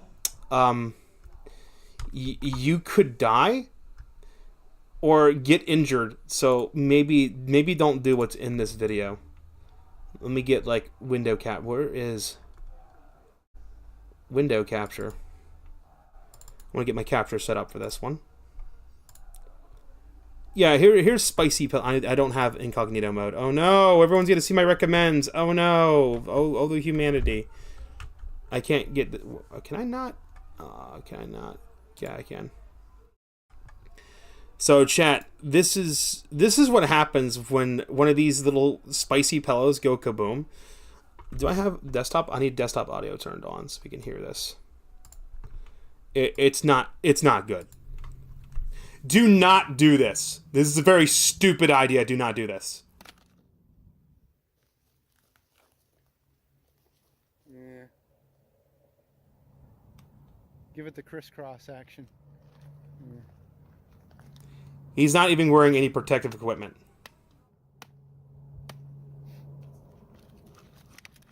Smell the electrolyte. Do the other cell. Maybe we got chain reaction. Been lit out. Yeah. I would think he would have noticed if it would have. Got to get the short circuit going. I would think that this chisel would have. Sometimes they go up like a ball. Other side. What? Flip it over. And go through. Is there not 4 cells? Oh, the shield. Okay. Okay. There we go. God damn it. I missed it.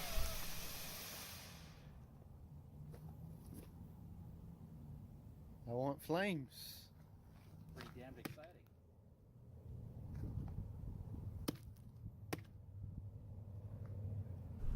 It's not going boom. God damn, is this actually blow? Yeah, here, there's flames somewhere. It's like right here. Man, that end cell. Oh, there it goes. There you go. This dude's switch can basically do this. That's a little scary, chat. I don't know about you. That's a little. Whoo. So yeah. If your Switch battery is turning into a pillow, you might want to like not do that. If you want to watch the whole fucking video, I'll just put it in chat. Just kind of give credit to like the video we just watched. That's what we just watched. So yeah, do not do that unless you want to have a fireball go off on your pocket. But like all it takes if the pillow is really swollen is just the tiniest little rupture. Like a sharp component just hitting it. That's all it will take. And then fireball in your pocket. There's a brand of Samsung cell phones that notoriously did that just from normal use. It got so bad that TSA actually banned the use of those cell phones. Like, if you have those cell phones, they will not allow you to go on a flight. So, like, yeah, don't do that. Quest time. What did we do? Regional phenomena. Talk to Pura. Alright, we gotta go talk to Pura. We want to go fight with Suave Ganon. I just forgot how this part of the game went. I think we have to talk to Pura, then Pura said something about the Spirit Temple. I know it eventually does lead to us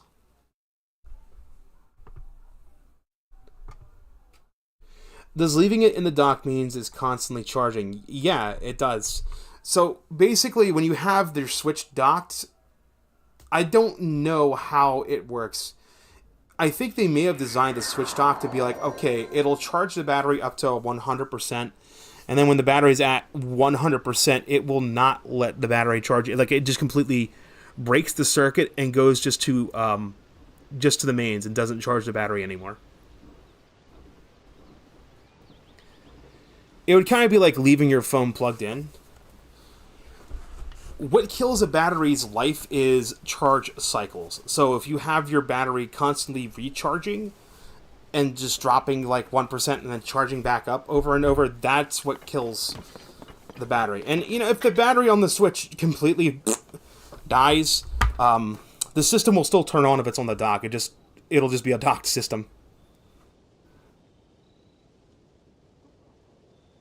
It's better not to kill it. It will shorten the life of the battery is what it will do. And the battery on the Nintendo Switch can be replaced very easily.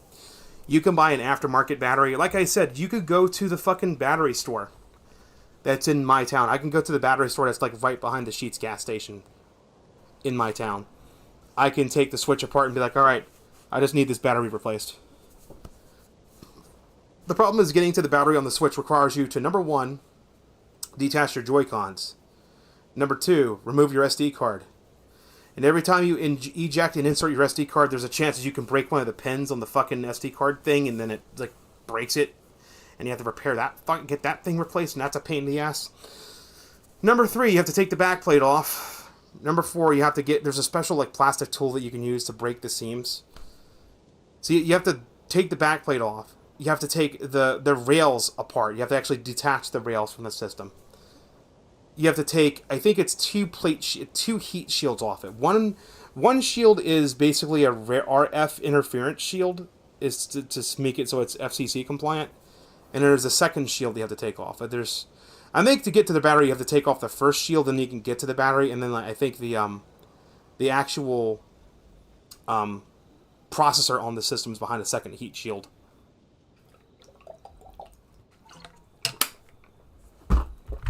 Because I know for a fact if you want to replace the fans on your Switch, you have to take two shields apart. But just take it to like a repair shop. That's an easy fix. That's not a particularly hard fix at all. Is Barrett in here? She's not in here. She must be down. She must be down below.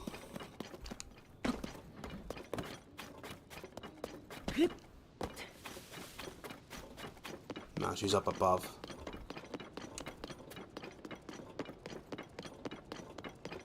I don't like it when there's no music in a town that should have music. That's a little spooky.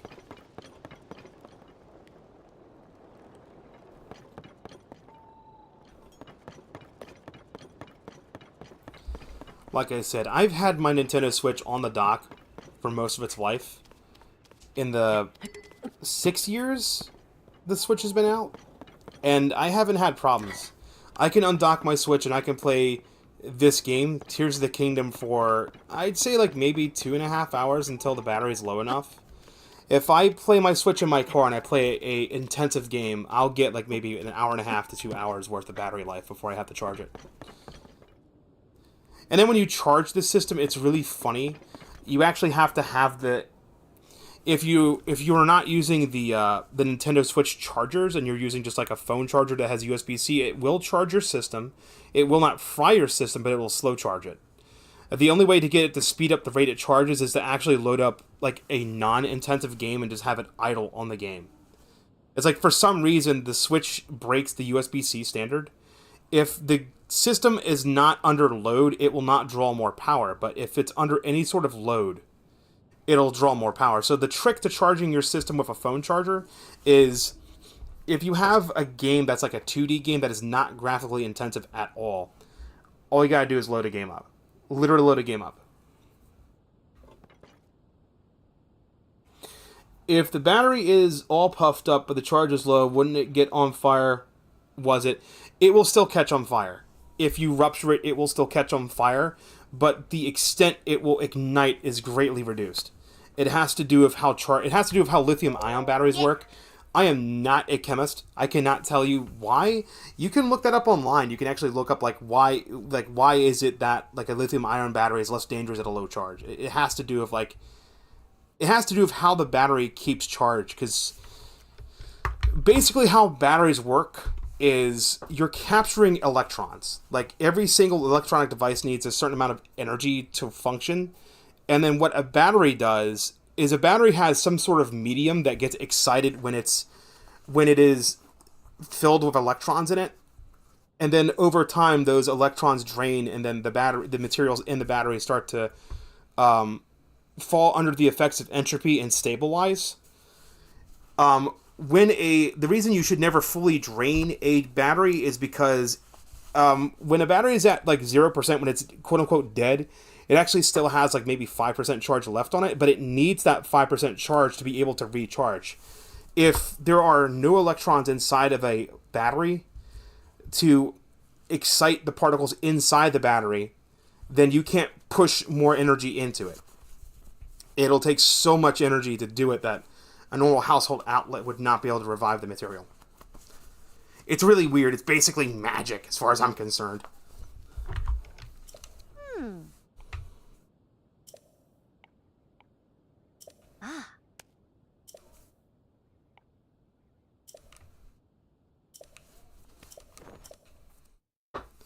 And now we're going to see Zelda again.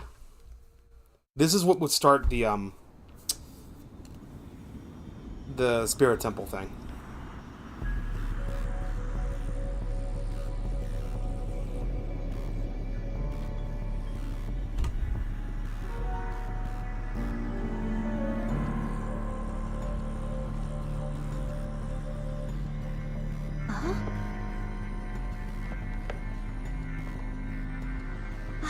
Isn't that... Link, look at this! Quickly! It technically should be fine if it's at a low charge. You would have to actually ask the postmaster at your post office what the conditions for sending a lithium-ion battery would be.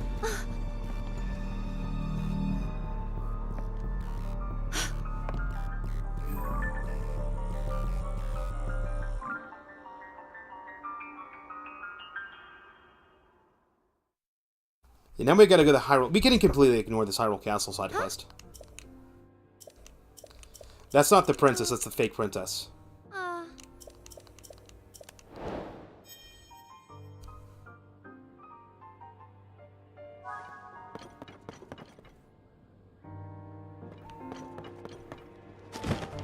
Oh, this is missable. The music is different.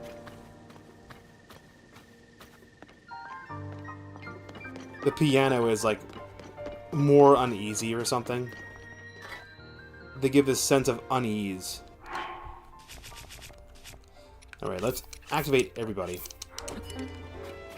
I know I can't summon here, I don't care. It can still catch on fire if hit hard enough, yeah, but you would have to be deliberately throwing shit to the point where you're gonna damage stuff. You actually have to, put effort in to try to get it to explode. You saw in that video, the guy used a chisel. He punctured... The chances are the battery in that video was at a low enough charge where, the only way you'd get it to turn into a fireball is if you were to rupture the battery with excessive force. You saw the guy, broke 2 cells on it, flipped it over, cracked the other side of whatever device it was. I'm assuming it's a phone. And it still didn't burst into a fireball until he flipped it on its side and cracked it open. Basically, if I remember correctly, the chemicals inside of a lithium-ion battery are reactive. They react to oxygen. So as soon as oxygen gets in it, it starts a chain reaction where it just starts to ignite.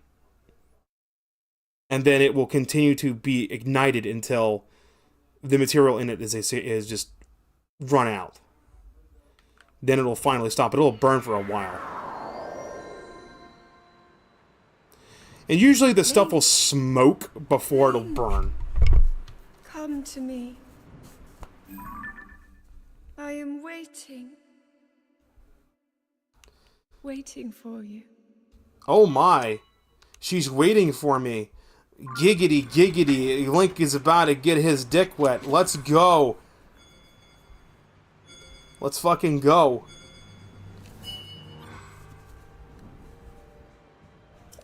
I am just maidenless. You have to excuse me. Maidenless fucking behavior here. Oh, I have metallic weapons equipped. I didn't want. Let's go. I want. Let's go on Mineru.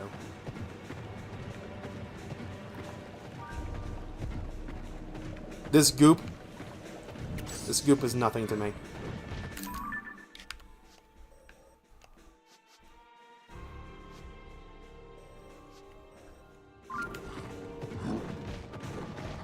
I'm just gonna ignore these guys.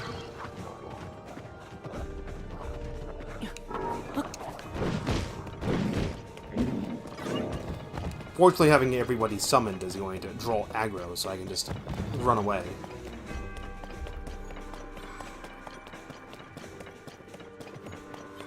Yeah, it could still potentially catch on fire if you hit it hard enough, but, like, you have to be hitting it with, like, a fucking sledgehammer, so, again, you're basically gonna get what you deserve if you're being dumb like that.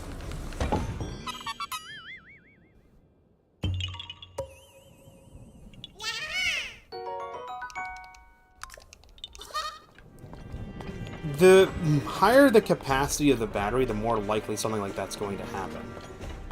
The real danger comes in with these larger and larger capacity batteries. So, like, next time you think about getting a hybrid or, like, a full electric car, just remember you're sitting on a giant bomb. That it can happen. It normally doesn't happen, but it can happen. There are, like, people that have owned full electric vehicles. They don't have their car charging at all. They just have it sitting idle. Not turned on at all. It's just sitting there. Not powered on, not charging, and their fucking car turns into a fireball. I think this turns into a Lionel fight, right?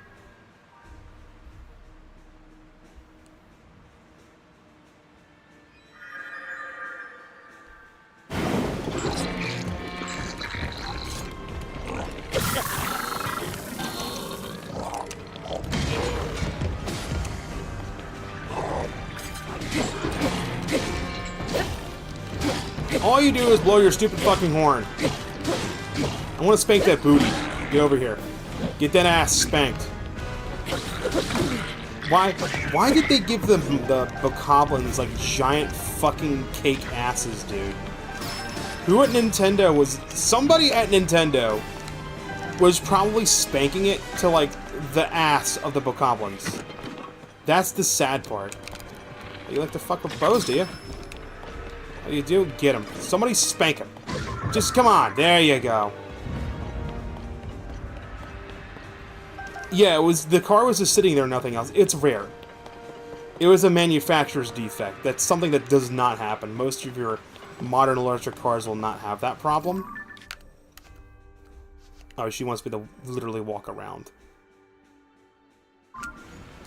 So I can constantly get jumped. Okay, I see what's going on here. But yeah, there's a few rare oddball cases where people have had electric cars. They just have them sit, and then overnight the battery explodes on them. They wake up the next day, they don't have a fucking car. They have like a burnt chassis of what used to be their car. I'm just like, goddamn.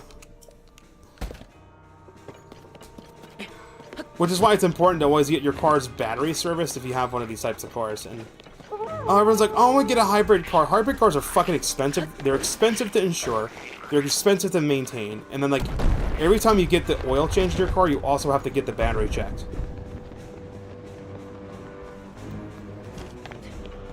The technology is shit. This is not where we're supposed to go. Basement 3. I don't know if I can just go to the Sanctum and trigger the fight, or if I actually need to, like, do this. Hey, Zelda.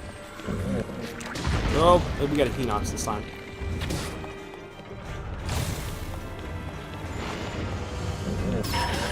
How is this guy not affected by elemental stuff? We need big sword. This sword's about to break anyway.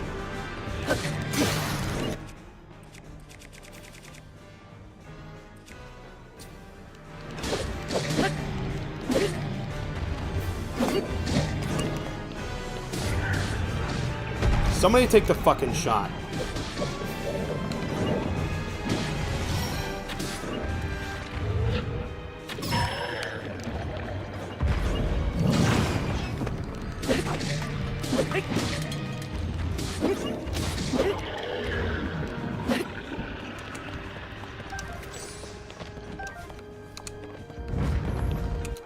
How many weapons broke?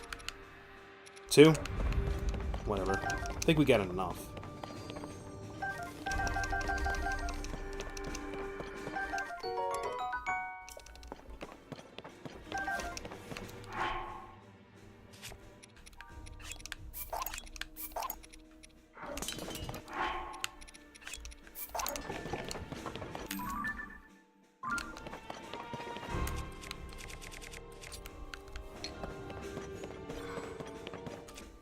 Let me use spears, because I know with Suave Ganon I do need a parry.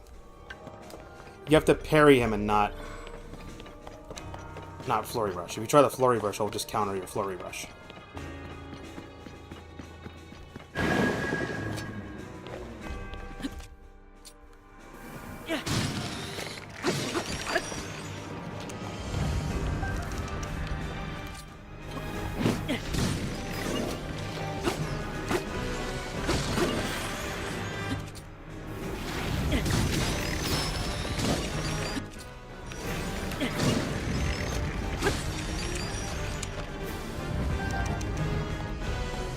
I'll take all those damn Gibdo bones, so I can use those to get some good shots once I'm like...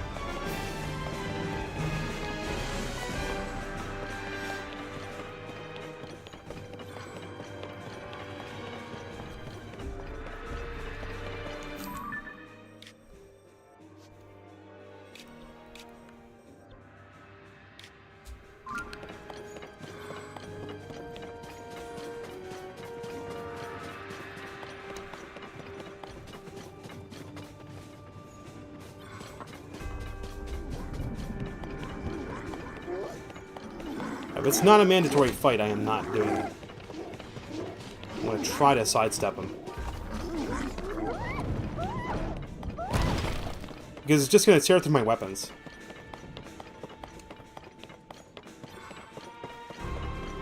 There's a suck-suck up ahead.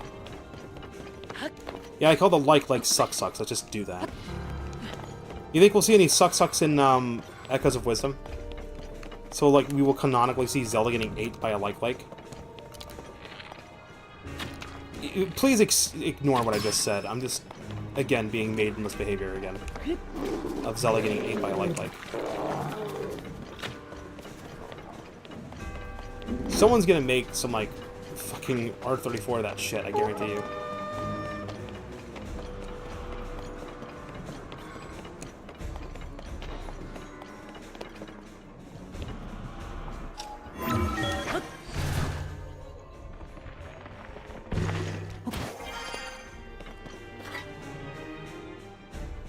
Yeah, Echoes of Wisdom's the new Zelda one. It's allegedly leaked. I haven't seen it leaked at all. And it doesn't matter if it's leaked, because I'm not going to play it until it actually comes out. Don't I have any ice things? I could just instantly kill these guys with ice.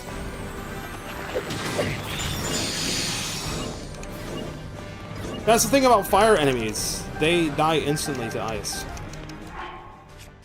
Did I pick up any junk weapons? I did not. Now where do you want me to go? Basement 3 again? I'm starting to hate this shit. It just wants me to go all the way around the castle.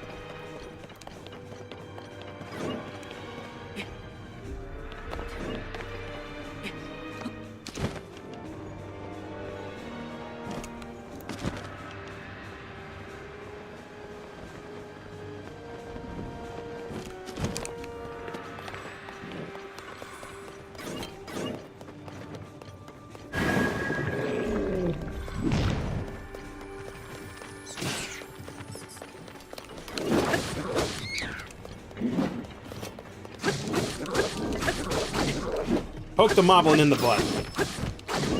Poke him right in the butt.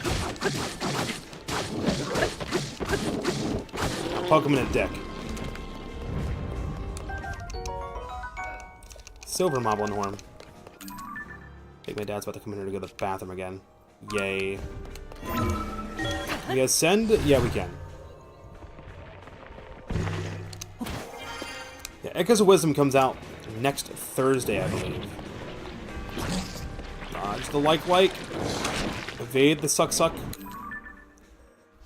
think we have to go, yeah, we go there. We have to go down this way. And this will lead me into the chamber it wants me to go into. If I have to, I'll go back to the forge area. And I think we can also go to where Mineru was. And we can just buy some weapons. Can I do that? Can I go into the depths and just go right to Spirit Temple?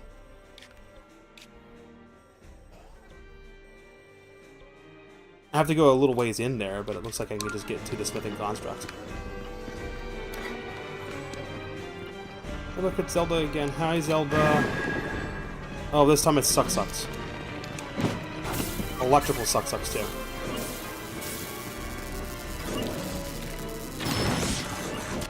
I need to change bows. This isn't gonna work.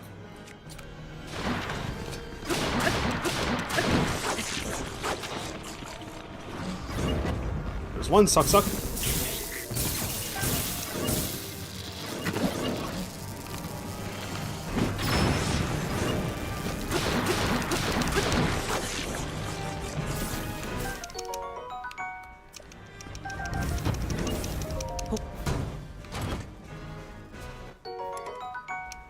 Royal Guard shield, huh?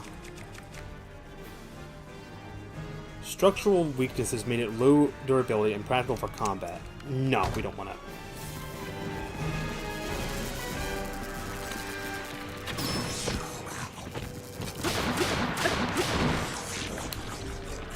Alright, now we're in a cutscene. Because I have lost control. And the HUD is hidden. Link, I am waiting. Waiting for you.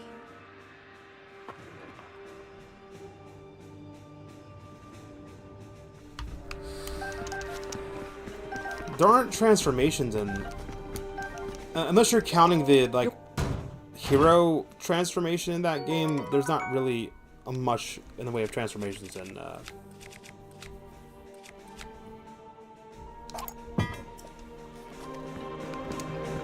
Echoes. Echoes is just basically, like, top-down tiers of the kingdom, basically. Oh, now it's playing Zelda's Lullaby? Are you serious, dude?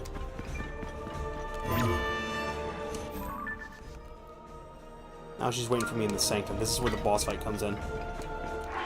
I don't have any anti-gloom food, do I?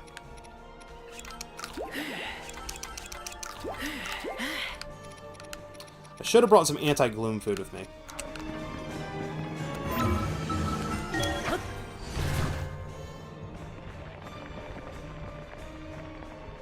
But I think this fight is mandatory. I can't remember if you get a heart piece, a heart container from doing this or not.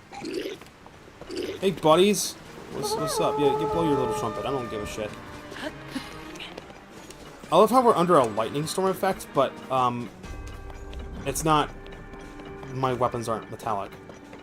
My weapons are metallic, but it's not being drawn by the lightning. Hey, look, it's Zelda! Hey, Zelda. Here's the big reveal. At last. I have been waiting for you to arrive. Now, Link, there is something here I want to show you.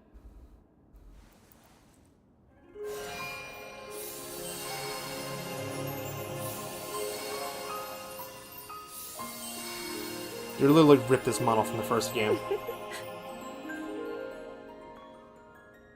What do you think?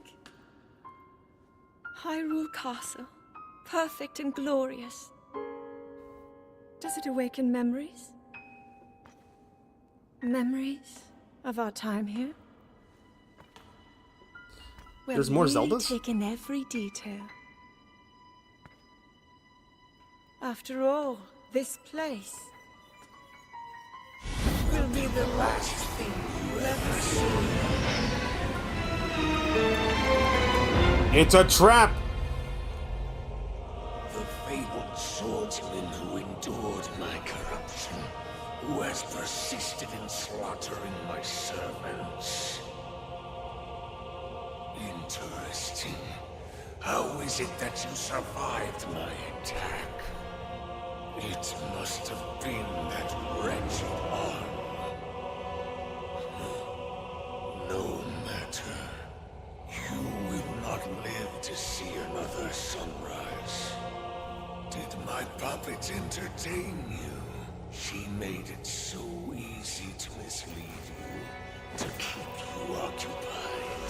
Oh yeah, no, this is a puppet made by Phantom Ganon. Such an indirect approach is no longer needed.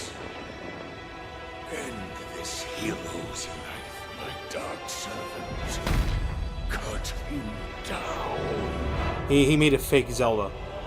Like, all the regional phenomenon where it's like Zelda was found here, but she was acting weird or whatnot, it was Ganon. It was Ganon's puppet. Now, normally Phantom Ganon would be a problem, but, like, I got, like, 5 guys, so this is actually going to be a fucking joke. Also this.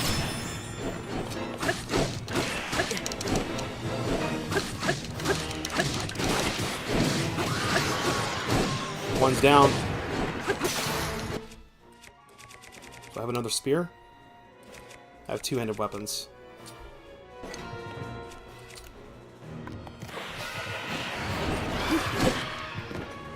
Okay, these guys don't have the gloom effect on them. Even though they should. Normally these guys have the gloom effect. Give me that gloom sword.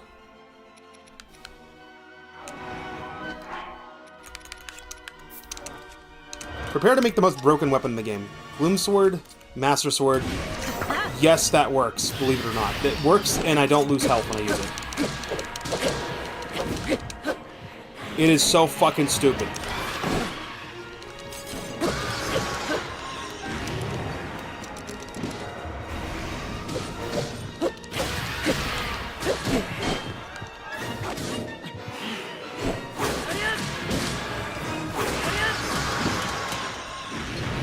Joke.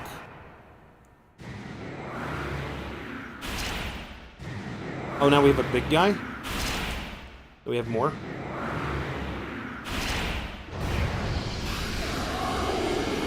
Okay, now he has the gloom effect. If I remember how the gloom effect works, you have to hit him, and it lowers the gloom effect.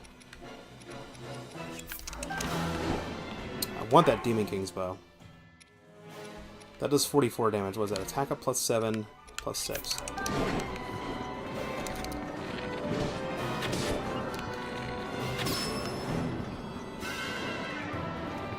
Is the gloom effect fucking spreading?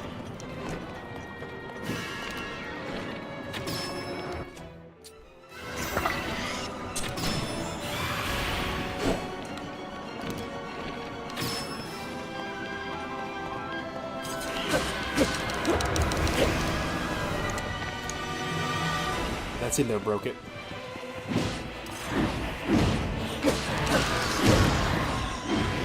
Yeah, because now it's some of the ones that have the gloom clubs.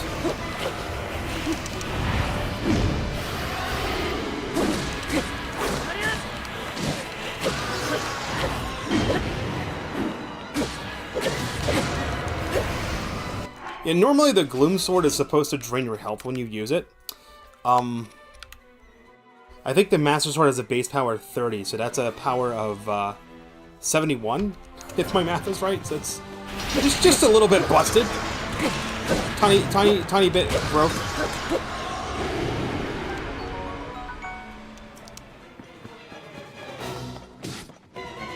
I wonder if this is intentional. I wonder if they designed the weapons to be used like this. Or if this is just an oversight, and now the developers are like, fuck, we should patch this. But they haven't patched it, so I'm assuming it's intentional.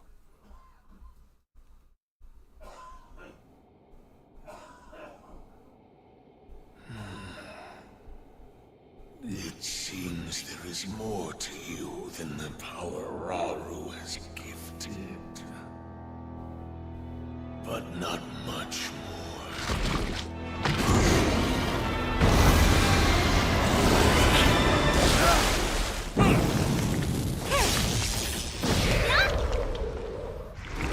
Link, we are here.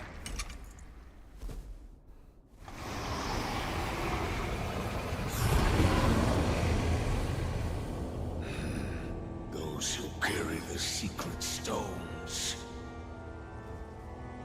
Just what is this thing? Ganon? You do not recognize me. Perhaps there are limits to the knowledge the secret stones impart. You stand before Ganondorf. The foolish actions of your ancestors served only to delay my ascension. Allow me to show you the world that was and will be again when I have been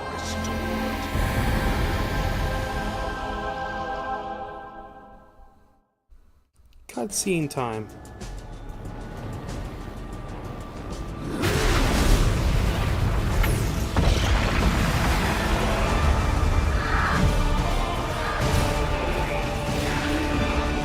Remember in Breath of the Wild, there was a story of a 1,000-year war? Where it was like endless legions of monsters and stuff? Sweep over Hyrule with the power I have granted. That's what this game's touching on. This is the Sealing War. And her allies. Not gonna lie, that's a badass horse. Leave no survivors.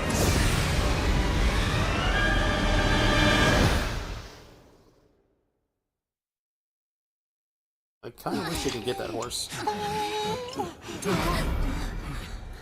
See, you cannot hope to escape your fate. My power will sweep across this land. You need but await the inevitable end.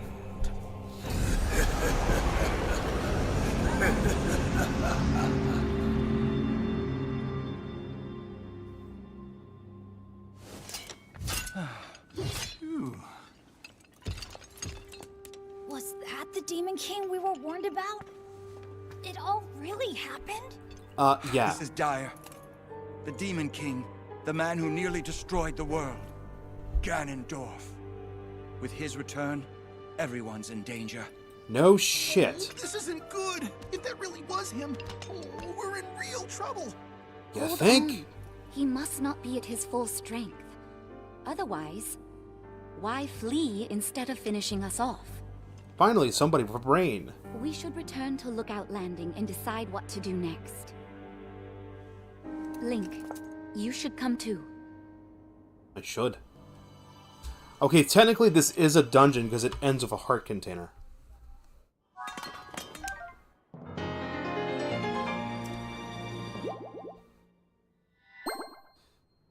So you have the four main dungeons. You have the Spirit Temple, which we didn't have Monero in the shot because we shouldn't have Monero yet. I see a bunch of Gloom Swords. I'm going to grab.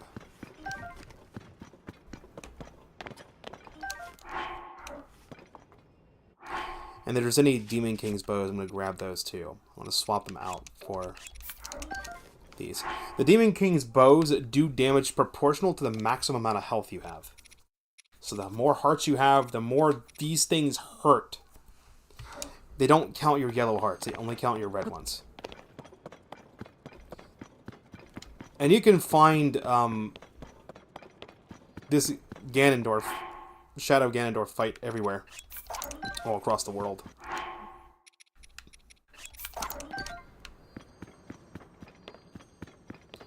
It's at key points on the map. It's not random.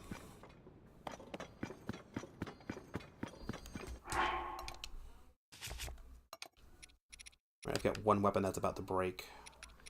I've got a few weapons that are good. Is there another... Gloom Sword. I don't think there is. I think there's a Gloom Club. That just does 50 points of damage. That's insanity. Oh, wait a minute. If I equip the spear, this reach of the spear will be added to the Master Sword.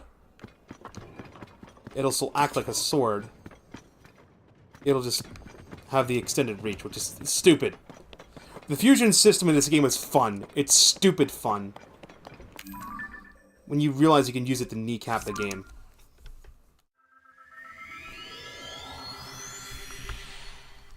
I think this is where they're going to go, oh, you need to go to Kakariko Village, and blah, blah, blah.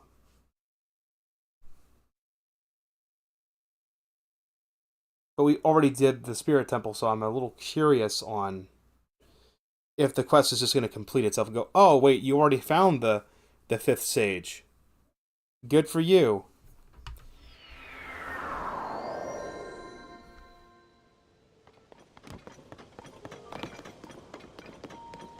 God, Lookout Landing runs so bad.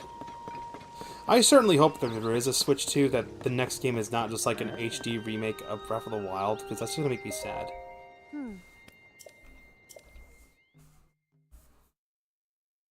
Like, they're going to just port...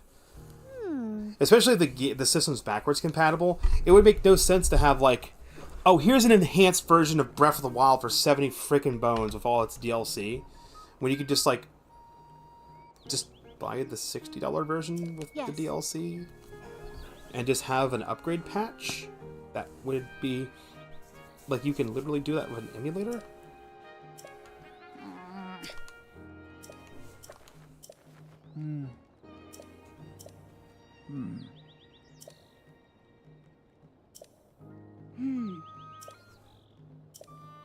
Oh.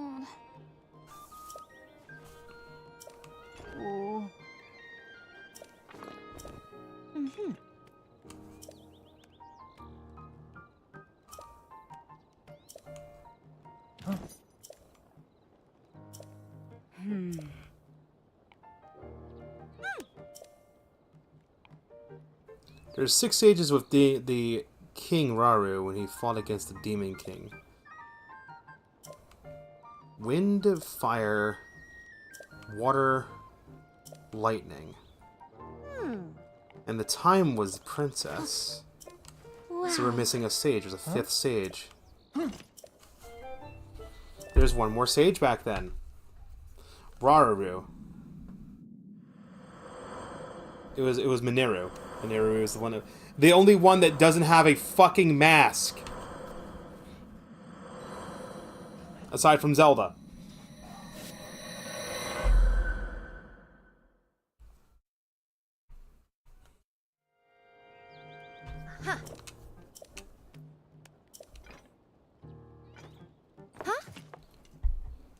Wait, you already found her, Mineru, the Sage of Spirit? Oh, okay, so the game just straight up goes, okay, you already found her. And we have the Master Sword.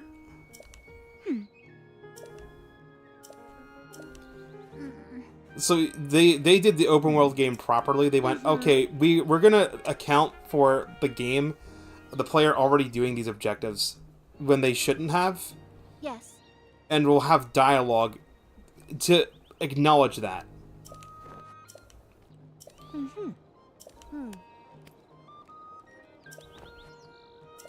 Yep. Normally, what would have happened if we didn't get Mineru is we would have been told to go to Kakariko Village.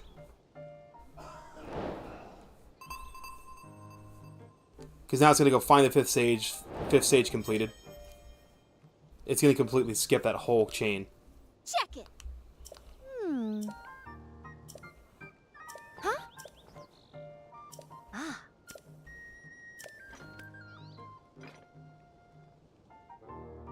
What? Oh yeah, we already did that too, I think.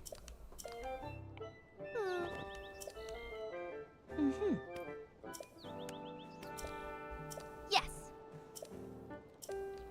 Check it. So normally what would have happened right there is she would have went, oh, there's a 5th sage. Oh, and then like the conversation would have steered to,